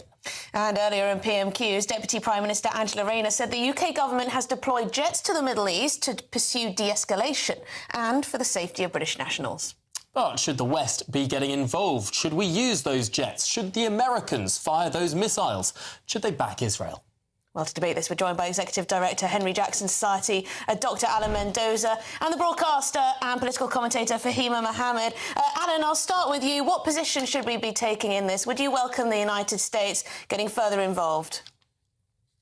Yes, personally I would, because Iran's nuclear program is teetering on the brink of collapse, and negotiations over many years have failed to get us to this position where we now are at, where the nuclear program can be totally eradicated, but it does require the Americans to do that. The Fordo plant, which is buried 300 feet underground, precisely so the Iranians can avoid any external challenge to their nuclear ambitions, can really only be destroyed by American bombs. So I would welcome the Americans joining in, seeking this blow, and then actually getting the Iranians either to the negotiating table after, chastened and determined to give way, or for the regime to collapse, of course, and a new regime to come to power in Iran. Fahima, wouldn't that be a good thing for the world? The instability generated from Iran since the revolution in 1979, the terror groups that it sponsors, the trade that it interrupts, the assassinations it carries out around the world. Wouldn't it be best for everyone if the Iranian revolution had a counter-revolution?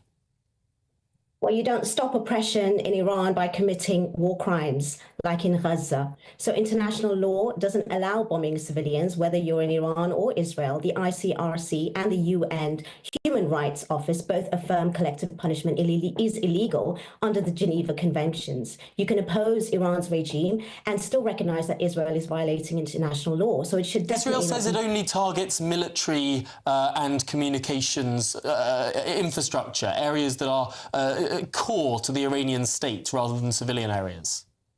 Well, we've seen on our screens that it was actually civilian areas. And we've seen even Western-led wars in the Middle East from the past, from Libya to Iraq, that left chaos, extremism, and shattered nations. So why, repeat the same playbook? Afghanistan, Iraq, and Libya all had moral missions, but what did they leave behind? Failed states, mass graves, and billion-dollar arms. The regime change is not liberation; it's foreign control. Just like us, Libya, where the open-air slave markets emerged after NATO's invention. Even today, Iraq must submit an invoice to the US just to use its own oil fields. That's not freedom. Okay, well, let's put that to Dr. Alan Mendoza, that we could be left with something worse. Well, no, we couldn't be left with anything worse. This regime is the very worst form of a regime that could actually be in power in Iran.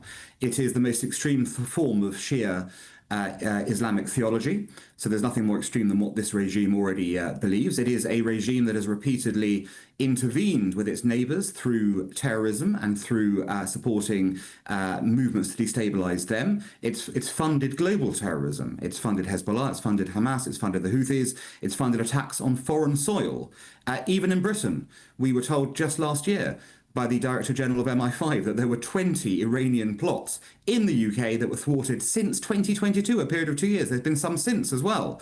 So no, there can't be anything worse than this regime in Iran right now. And of course, it is this regime and this regime alone that is pursuing nuclear weapons in breach of international law. So the idea that there's anything worse is really for the birds. Anything will be better, and particularly for the people of Iran.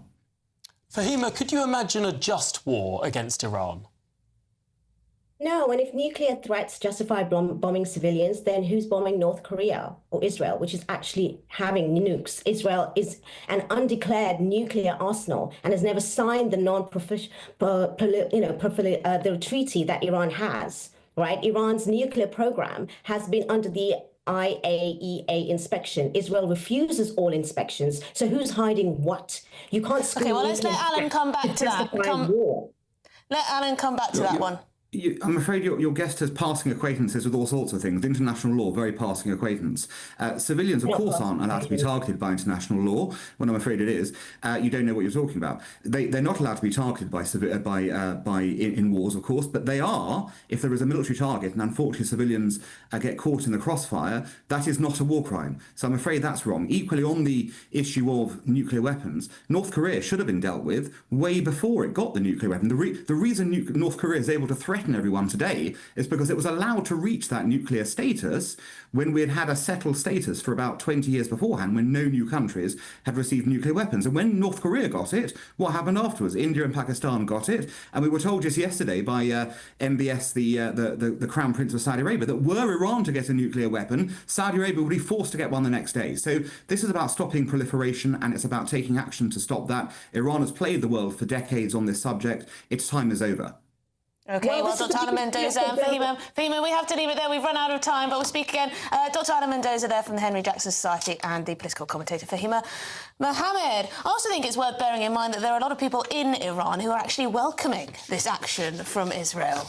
Well, it's interesting. The deposed, well, the son of the son of the former Shah has been putting out videos saying, you know, now's the time for that counter-revolution. Whether or not that happens, I suppose it remains to be seen. That might be the best way out of this. Yeah, let us know your thoughts. Would you wince at the thought of the West getting more involved in another foreign war, or do you think actually Iran is a mutual enemy and we should do the best we can? Anyway, this is Good Afternoon Britain on GB News. Next, police admit they failed Harry Dunn's family after letting the suspect flee the United Kingdom.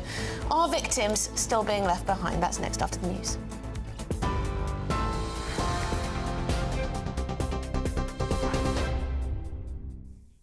Thank you very much. The Prime Minister's to chair a Cobra meeting today to discuss the security situation in the Middle East. The Deputy Prime Minister Angela Rayner said today at PMQs that the government has deployed jets to the Middle East for the safety of British nationals and the UK national interest. That's as Donald Trump says the US is not going to assassinate Iran's supreme leader, at least for now. The US president earlier called for Iran's unconditional surrender and says he knows where the country's leader is. Iran has said American intervention would be a recipe for all-out war.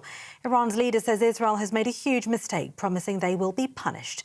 Prime Minister Sir Keir Starmer said nothing he'd heard from the US president suggested Washington was poised to get involved as Western leaders continue to press for de-escalation. The conflict has now entered a sixth day. Israel saying this morning it began a wave of attacks in the Tehran area. Israel's claimed to have hit Iranian nuclear and missile sites overnight.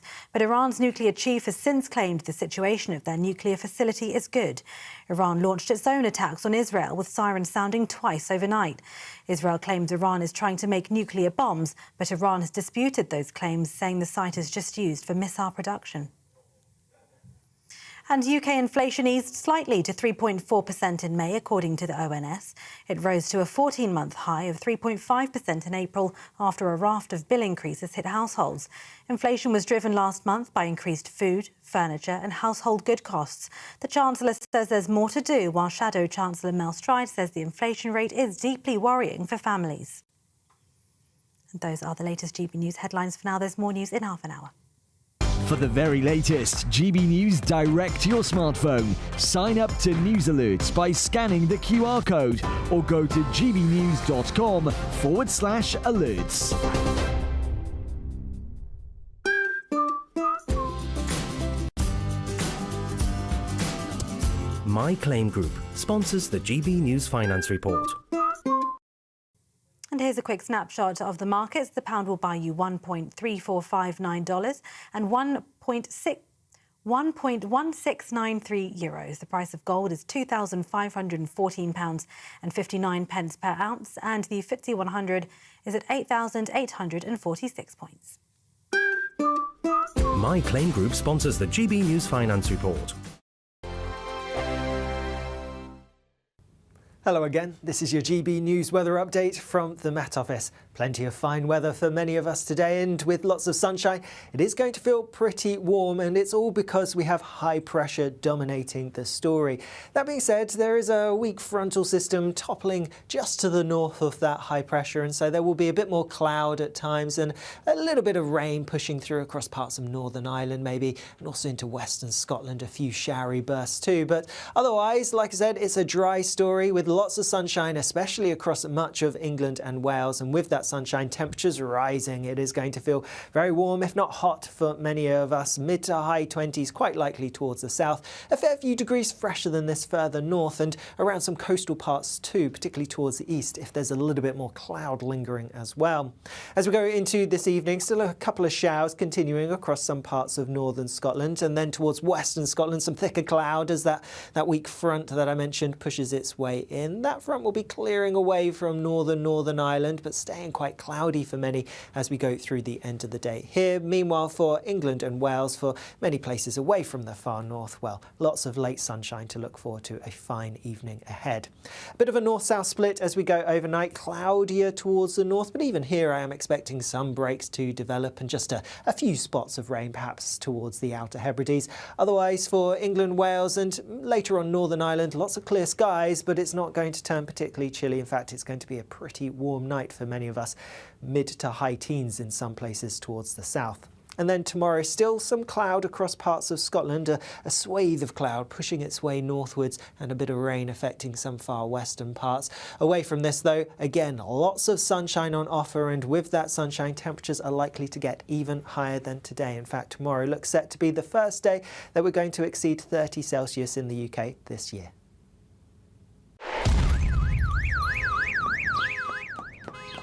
Crash Law 24 sponsors GB News Traffic and Travel Report. Good afternoon, this is the latest AI travel news from gbnews.com. In Luton, a significant incident on the M1 northbound between Junction 11 and Junction 11A has closed all lanes, with 1 hour delays expected.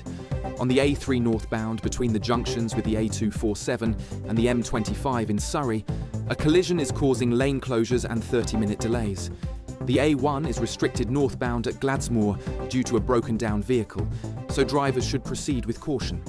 And on the trains, London North Western Railway operates a reduced service between Bletchley and Bedford, while Merseyrail reports disruptions between Hamilton Square and Hooton. For more travel news, go to gbnews.com. Crash Law 24 sponsors GB News Traffic and Travel Report.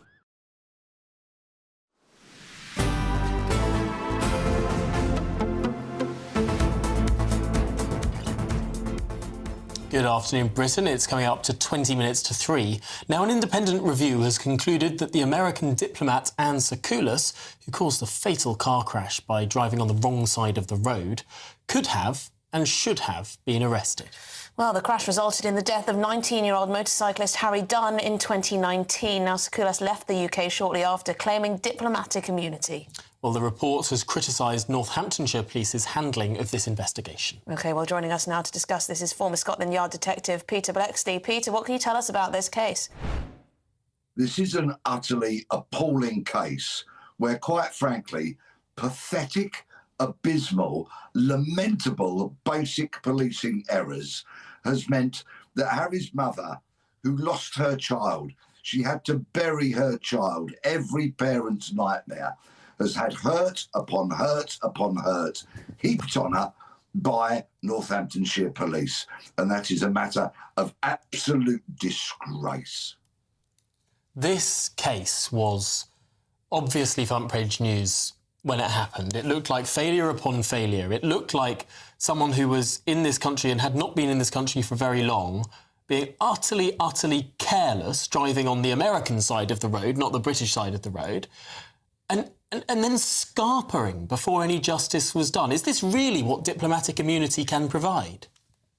This is what happens when you have a police service that seems itself as some sort of community service rather than a crime-fighting force. When officers turned up, Sakoulas, as they said, was clearly shocked. And so they used that as a reason to, number one, not drug test her, And secondly, not arrest her. She had just caused the death of a young man and she admitted it at the scene. So why on earth police officers didn't arrest her there and then is absolutely incomprehensible. And then there was other pathetic policing. They bagged up debris from the accident in the same bag as Harry's clothes. Now, anybody who's ever watched a crime documentary, just once perhaps, will know that you do not do such things. It is basic policing. They got it wrong. Then Northamptonshire Police, with their now disgraced former Chief Constable, Nick Adderley, a Walter Mitty-type fantasist who got sacked, colluded with the Foreign Office to allow Secoulis to get out of the country without telling the family. All round, it's an utter disgrace. Yeah, and Peter, have lessons been learned from this? I mean, what have Northamptonshire Police done to make sure that they don't make these types of massive mistakes? They've issued an apology, of course, like every police service, the length and breadth of the country does when it gets it wrong. And of course, what are these apologies? Hollow words, empty platitudes, because we hear them time and time again. And this case is yet another, unfortunately, fine example of why British policing, in so many regards, is in absolute crisis and not fit for purpose. But Peter, does it go deeper than this? There's been a lot of reporting, and of course the Americans would never admit or deny this, that Secoulis was a little bit more than a diplomat. There's been some reporting that she was a spy. And if that is true, could this not have been about the diplomatic relations between the United Kingdom and the United States put over and above the rights of the parent and the family? I think there's some merit in that statement, but sadly we might not know. The Foreign and Commonwealth Office have been determined not to assist fully with this report, and so some secrets perhaps will never be found out. But Harry's incredibly resolute mum is not taking no for an answer, and she will continue to campaign on behalf of her dead child, and I give her absolute credit for that. Without her determination, this report would never even have been commissioned and seen the light of day. It is yet again police services, possibly with collusion with government, putting their self-centeredness first and the victim of a crime very, very poor second at best. Yeah, it's such a sorry tale, isn't it? Peter Blakeslee, thank you so much for your time. Former Scotland Yard detective. Yeah. I mean, pretty awful to find out all this stuff, isn't it, as the family? Yeah. And it does, I think, breed some distrust in authorities. Question marks about what is being said behind closed doors that the likes of you and I can never know. Yeah. Yeah, why are certain decisions made? Has it got to do with government and relations with other countries rather than victims? I don't know. Well, if you're in search of some holiday sun, here's the forecast.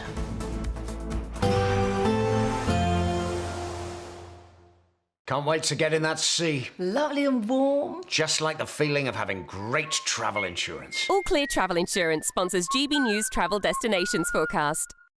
The heat wave across Portugal, Spain and France is going to continue to build for the next couple of days. We're looking at temperatures in the mid to high 30s, possibly 40 Celsius for a few places. And with that heat, there's a risk of some hefty showers across Portugal and Spain. Some thundery downpours are possible.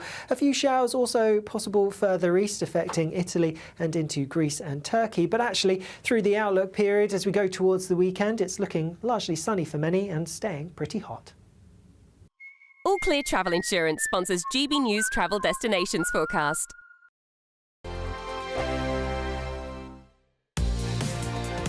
Mornings don't have to be tiresome, especially if you have the right company. Wake up to news as it happens, opinion and debate, and of course, a little bit of entertainment too. Because when the kettle's on, we're on. That's Breakfast on GB News, a show worth waking up for.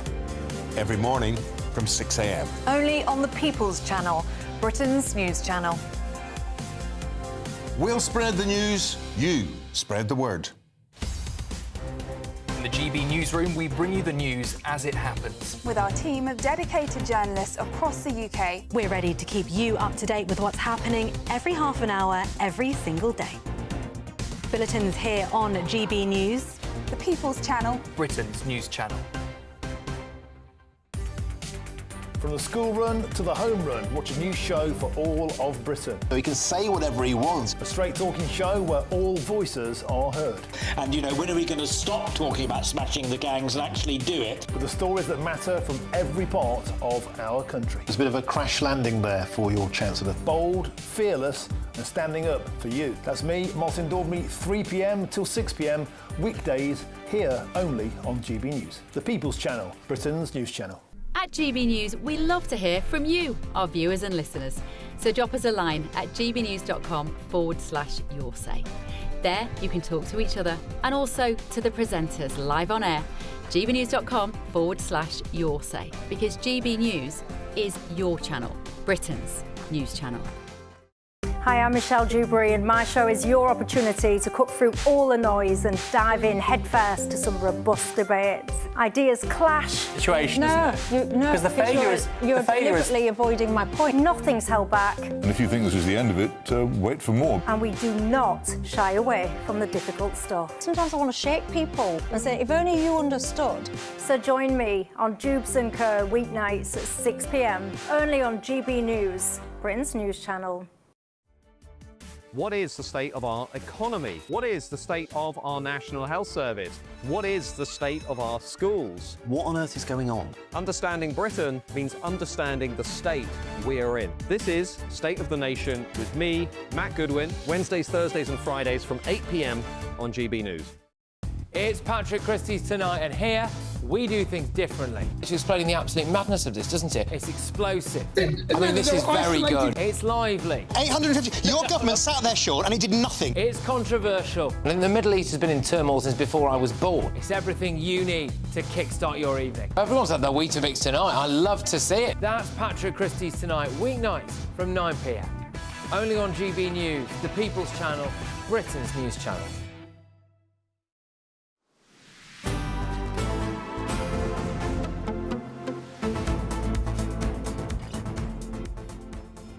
Well, it's a scorcher, and it's expected to last quite a while. Let's head to Scarborough to speak to Anna Riley, our reporter there. Anna, you've been soaking up the rays. What's going on? Good afternoon to you both, and yes, welcome to sunny Scarborough. The sun is out and there's lots of people enjoying this warm weather that we're having here, and it's certainly brilliant for businesses. You join us now with Adrian Walker. He's from the Wave Runner speedboat ride. Just tell us about what you do and how warm weather like this just is a boost for tourism. Yeah, I mean, usually I'll take the money and I'll sit in that little hut you can see over there. So we Wave Runner, and I sit there, take the money. But today, not so many people about, but I don't know why. It's glorious weather. But today I'm doing a bit of shouting and taking the money and stuff like that. It's a glorious day today. And what can people see on these rides? Well, depends on what time of the day and year, but you never know. But dolphins, you see dolphins, a lot of dolphins. We've had dolphins this year. We've had dolphins loads and loads of times. Virtually every day we've had dolphins. Last year we had a pod of minke whales as well, which was great. And of course there's always seals about. You get seals on the slipways, both sides, and we had the walrus a couple of years ago that was resting for a few days. So yeah, it's a great place to come and visit. You know, there's plenty to see and do, and it's just a great place to be. Yeah, what is so great about Scarborough? Because it was Britain's first seaside resort, wasn't it? It was, yeah. But what's great about it, it's just got so many different things to do. You've got the fun fair, which is only small, but the walks are brilliant. You've got the castle up at the top there. There's so much to do. You've got the spa theatre over there. You've got there's so many different things to do. So it really is good. And don't forget the open air theatre, which has always got some fantastic acts on. It's well worth looking at. And over there we have the Regal Lady over there. That would fetch people back from Dunkirk in the Second World War. It's got a little museum on, so that's worth a look as well. So much history, isn't there? Yeah. And it's going to get even hotter. We're basking for a heat wave this weekend. Just what is that with the cost of living and how difficult it can be to get people to come to resorts like this? Yeah, it's been a lot more difficult this year. There's been a lot more different people who perhaps would normally pay to go on things and do things. I've noticed it on the speedboat. There's far more reluctance because of the cost of living living crisis, but, you know, we're still managing, we're still going on, and we try and do our best to keep the costs down, but like everything, it's had to go up. I mean, we had to put our prices up this year by £1, but it's the first time we've put it up for about 3 years, so we're trying our best to keep the costs down for people who are coming on holiday, and I know every other business is trying to do the same. Thank you so much, Adrian. Thank you for joining us on GB News. Fantastic. So we're going to stay here and soak up the sun here in Scarborough. Thank you so much, Anna Riley. What a beautiful day there it is, and here as well, I must say. But anyway, a last little story to finish off the show. Relying on artificial intelligence could be shrinking your brain power. Yes, this is new MIT research that finds that people who used ChatGPT to write essays showed lower memory, focus and thinking skills, even after switching back to human-only tasks. This is quite funny because I'm sat next to someone who introduced me to ChatGPT and loves AI, I would say. Yeah, I think it's great. I'd say you love AI. Now, I've used ChatGPT. You've got it open there. Yeah, I've got it open here, and I've said, please write some witty insults to my co-presenter Tom Harwood about how using AI is making him more stupid. Right. OK, and it said, number one, Tom used to be sharp, then he discovered AI, now he needs ChatGPT to remember his own name. OK, a little bit savage. Right. Tom talks to AI so much it's starting to adopt his grammar mistakes. That's a better one. So, yeah, I do think AI is probably going to make people more stupid. But here's the thing, here's the study, right? Stupid. The study checked people's brain activity as they were asked to write essays. Yeah. Now, the people that used a tool to help them had lower brain activity. I mean, that is just saying water is wet. Of course, if you don't use your brain as much to do something, you will have lower brain activity. But surely the benefit of AI is that you can use your brain activity for other things. Anyway, Donald Trump is speaking live in the United States. Let's listen in. I mean, I don't know for a fact, but I think so. But we're about to lift it, and we also have one going on what's called the front or the north. We have one going there, identical. So we'll have one on this side of the building, we'll have one on that side of the building properly placed. In this case, we had a lot of choices, putting it on that hill, putting it different places. It's such a beautiful pole, we thought we'd put it near. I mean, it always looks best when it's near a Doral. I put it right near. I have a similar pole. And these are the best poles anywhere in the country, or in the world, actually. They're tapered. They have the nice top. You know, I don't know if you people are aesthetic. You know, they're the fake news. I don't know if I'm... I don't know if they're... But it's a very exciting project to me. And then at 11 o'clock, we're lifting the flag. But we're going to lift the pole now, and then they're going to the other side, get that, and then we're going to do, I think, 2 flag liftings. We'll be putting it up at 11 on here, and a couple of minutes later on the other side. We'll start here at 11. So that'll be very nice and very patriotic. We're doing...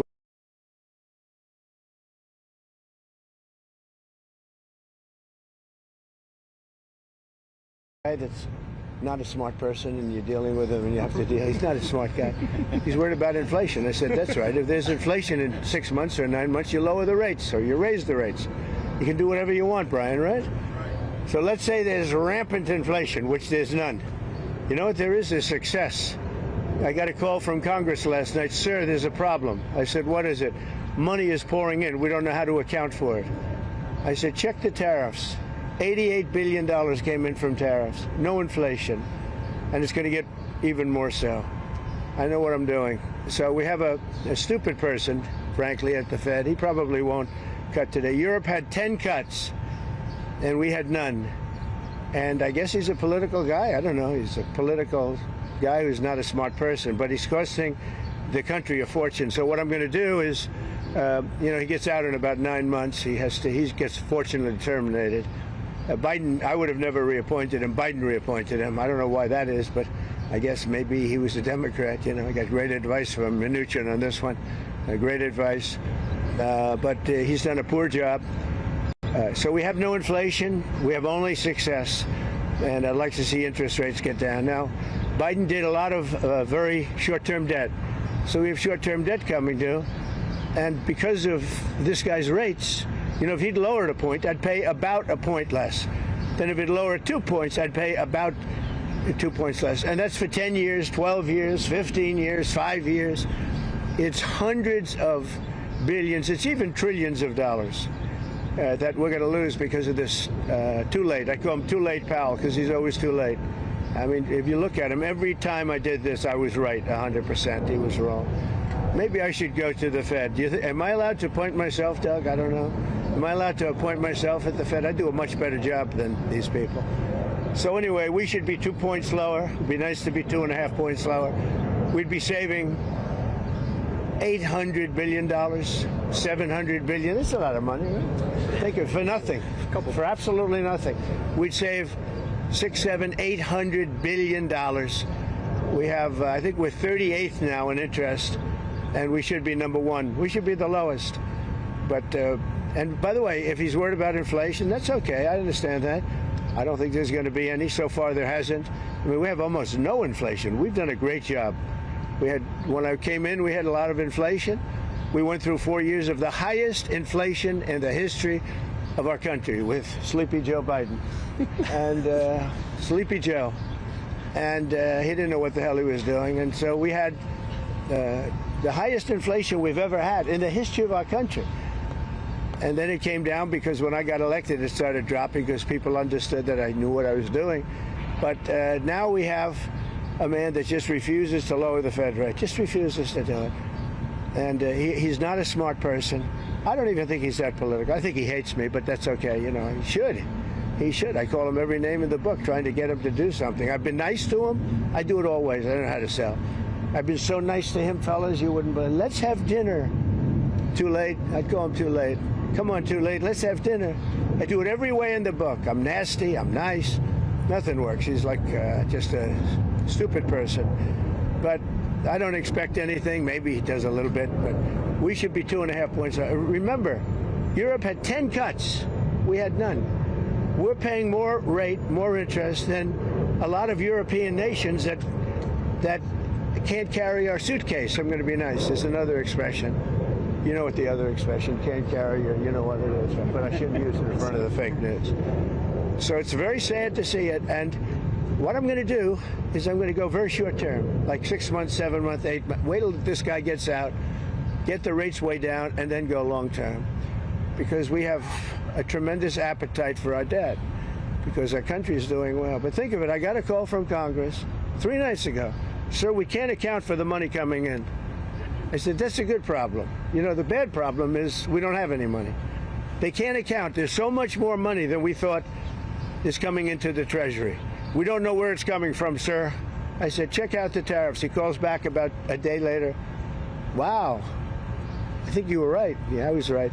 That's nothing. You haven't seen anything yet. More importantly than the money coming in, we have factories being built, AI, auto factories. 2 of them stopped yesterday in Mexico, you read. And they're coming here because they don't want to pay the tariffs. They can't pay the tariffs. It doesn't work. So I just want to wish you a lot of luck with the new flagpole. We have 2 of them. And we're going to do this one now, then we're going to do the other one. 11 o'clock or so, we're going to have a flag raising, which would be great. And I got to get these guys back to work. They're making a fortune. They're standing around making a fortune.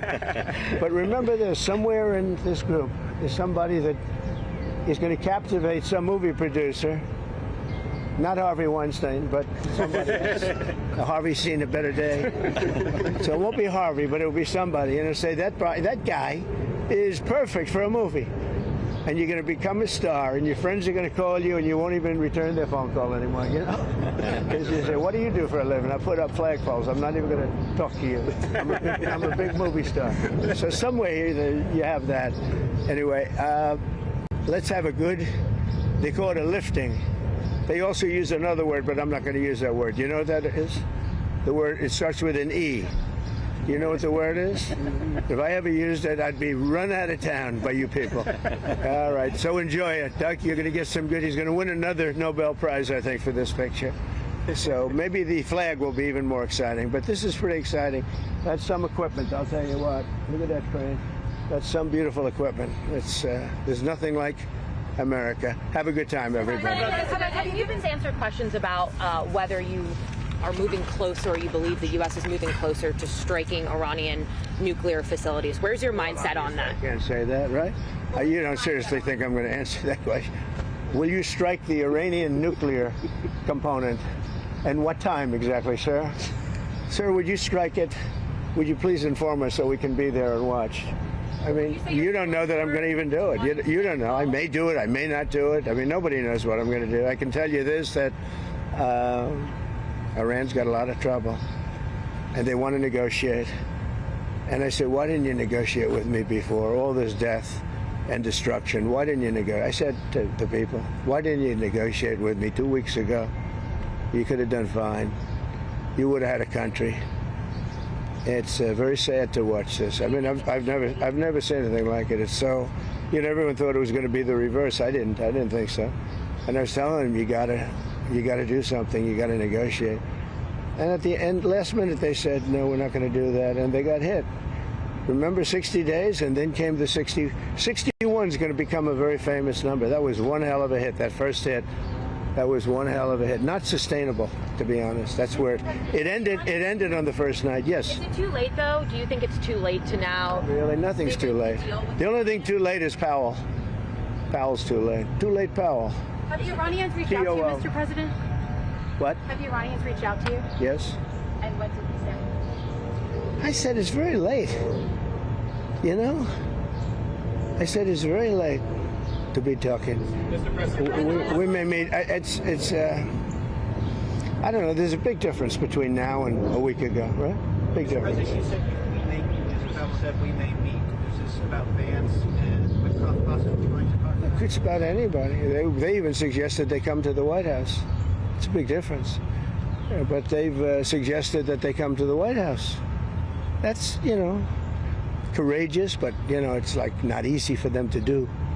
But they suggest, because I can't go now because of what's going on. I had to come back early from the G7, which was terrific, by the way, in Canada. Really terrific, good people. Is there a possibility of next week or sooner that Well, I don't know how much longer it's going to go on. I mean, they're totally defenseless. They have no air defense whatsoever. We've totally captured, you know, we've totally captured the air, Brian. Yeah, Mr. President, you've been fairly compassionate towards the Iranian people's suggestions. I know a lot of people from Iran, from New York, from Washington, mostly from New York. They're incredible people. They're smart, they're energetic, they can be difficult, but so can you. You know, no, they're great people, smart people. And those people are getting the hell beat out of them now.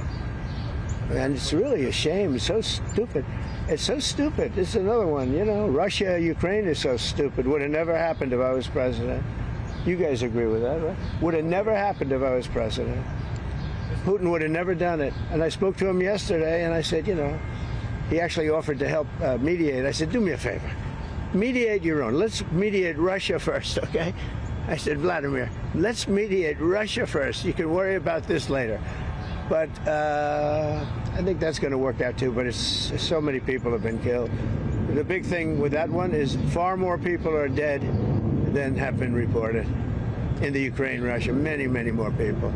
A building falls down, they say nobody was hurt. You know, it's like ridiculous. Question on deportation. Unconditional surrender. Two very simple words. Very simple. Unconditional surrender. That means I've had it. Okay, I've had it. I give up. No more. Then we go blow up all the, all the nuclear stuff that's all over the place there. No, they had bad intentions. You know, for 40 years they've been saying death to America, death to Israel, death to anybody else that they didn't like. They were bullies. They were schoolyard bullies.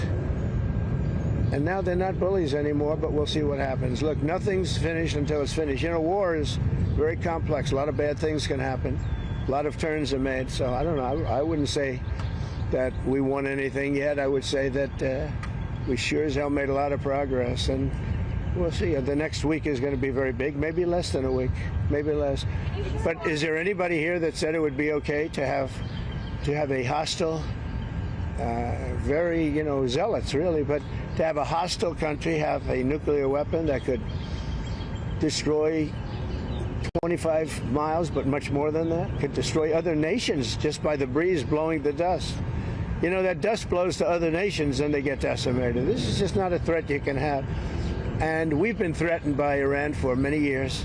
You know, if you go back and look at my history, if you go back 15 years, I was saying we cannot let Iran get a nuclear weapon. I've been saying it for a long time, and I mean it more now than I ever meant it. Yeah. Mr. President, a question on deportations, Mr. President. You said last week that changes would be coming for farmers who have seen a lot of the workers they rely on taken away, but then DHS said this week that worksite enforcement would remain in place, that it's a cornerstone. So what's your message to farmers?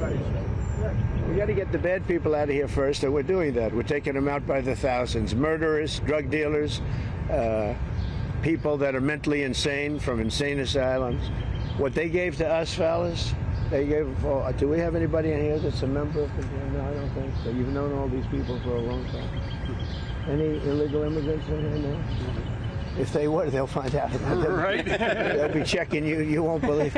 Your whole life will be destroyed because of this press conference. Watch. They'll destroy these people. I didn't want to tell them that before they stood up. But they'll end up being, he's a so-and-so. This one is from you know where. Don't worry. I think you're going to be okay. Sir. I'll be right behind you. Thank you. Far behind you. I'll be right behind you. Now look, we have to take care of our farmers. We have to take care of people that run leisure, hotels. I mean, we have to take care of them. But most importantly, we have to get the criminals out of our country. And Biden let in thousands and 11,888 murderers. Many of them murdered more than one person. Can you believe it? Many, almost 50% of them murdered more than one person. He let them into our country. They emptied out the jails of countries from all over the world, from the Congo, from Venezuela, from all over the place. They emptied out the jails, many of them. I would. If I were running one of the countries, I would have emptied out my prison population into the U.S., and many countries did. And we're getting them out, okay? We're getting them out. Thank you very much. Let's watch this. Brian, go ahead. Are you okay? I'm just going to follow up on the immigration real quickly. Yeah. Can you comment on the impact of the Trump card and how much revenue this is? Yeah, we have a thing called the Trump card. This has not been done before or thought of. And for $5 million, this is usually people that would either be working for companies like Apple, I think, is going to buy a lot of them, because they can't get people into the country. You know, if you come in through the southern border, you have no problem. You can be a criminal, you can be a drug dealer, and you have no problem. But if you go and graduate #1 in your class from a great school, you can't get a job because there's no access to getting it. You can't get a green card. So we're going to sell that to people, in some cases wealthy, in some cases not wealthy. They'll be paid for by universities. Look at Harvard. They got $53 billion. That whole thing is coming to an end. It's amazing what we found out. What a disgrace. They have $53 billion. We gave them 5, 6, and some people say it's as much as $9 billion over a short period of time. So that's very much coming to it. They want to make a deal more than, I would say Harvard wants to make a deal more than Iran wants to make a deal, and Iran wants to make a deal. I mean, a lot of things are happening on a lot of fronts, Brian. A lot of good things are happening. And frankly, you know, it's a little bit of a, as we used to say liberal, now they say progressive. I use the word liberal. Progressive's too nice a word because they're destroying the country. They're really destroying these liberal politicians are destroying our country. Look what they've done during Biden's 4 years. I mean, we're working on, so much of our effort goes to getting people out of the country that should have never been here in the first place. What he's done to this country, it's not him. He had no idea what was going on. Everybody knows that. It's other people. It's Lisa and this one and that, all these people, all this scum that was around the Oval, the Oval Office or around the beautiful Resolute desk telling this guy, here, do this, do that, and not even telling him. They just go over to the auto pen and sign whatever the hell they wanted to sign. Because say what you want about Biden, he wasn't for open borders. He wasn't for transgender for everybody. He wasn't for men playing in women's sports.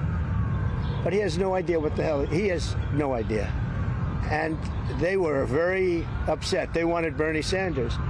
And after about a week of this guy, they said, wait a minute, we just hit gold. This guy has no clue. He'll do anything we tell him. And then they realized they don't even have to get permission. They just go up to the auto pen. That's a subversion. That's a takeover of our government. And you people ought to start looking at it. That's a takeover. Not only did they cheat, I guess you saw yesterday came out with China and the license plates, tens of thousands of cards. They used those cards to vote on the second election, my second, the one 2020. because as everybody here knows, I won that election by a lot. But the only good thing I can say is this is a much more historic term than I think I could have had as a second term. This is a much more historic election, and now we're going to put up a beautiful flagpole, and we're going to put up a flag, and I hope you enjoy it, and let's see how real people work. These are real people. You're not real people. Your job is too easy. Okay? Thank you very much. How tall is the flagpole? Close to 100 feet. Real quick on Pakistan, sir. You have a meeting today with the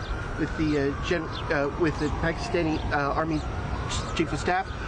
What are you looking forward to achieving diplomatically? Well, I stopped a war between Pakistan. I love Pakistan. I think Modi is a fantastic man. I spoke to him last night. We're going to make a trade deal with Modi of India. But I stopped the war between Pakistan and India. This man was extremely influential in stopping it from the Pakistan side, Modi from the India side, and others. And they were going at it, and they're both nuclear countries. I got it stopped. I don't think I had one story. Did I have one story written about it? I stopped a war between two major nations, major nuclear nations. I don't think I had a story written about it, but that's okay. You know why? The people know. The people know. Did anybody write that story about the war? Did anybody? Did you write it? Oh, did you write it? You wrote it. These others have asked you to get more adjustments that need to be made for Marine One departures and arrivals. No, we put it so that Marine One is very far away. We did it in conjunction with the Air Force, with everybody, and everybody signed off on it. Now we have to have it far away. It's very far from Marine One's out there. It's out in the field. So you have to have a certain distance. We're about 3 times that distance. Okay? Thank you very much, everybody. Can you hear what you told Prime Minister Netanyahu? Welcome to the Martin Daubney Show. That was Donald Trump there outside the White House, erecting 2 flagpoles. But of course, we're all waiting for the questions from the media afterwards. And top of the flagpole today, obviously, was the escalating tension in Iran. And in a nutshell there, we just heard a president more or less declaring policy on the hoof, saying unconditional surrender is the only way for Iran to go. He spoke about the incredible, smart people of Iran and how the Ayatollah's days had to be numbered. For 40 years, they've been saying death to Israel, death to the USA, death to anybody they don't like. They're schoolyard bullies. But the next week,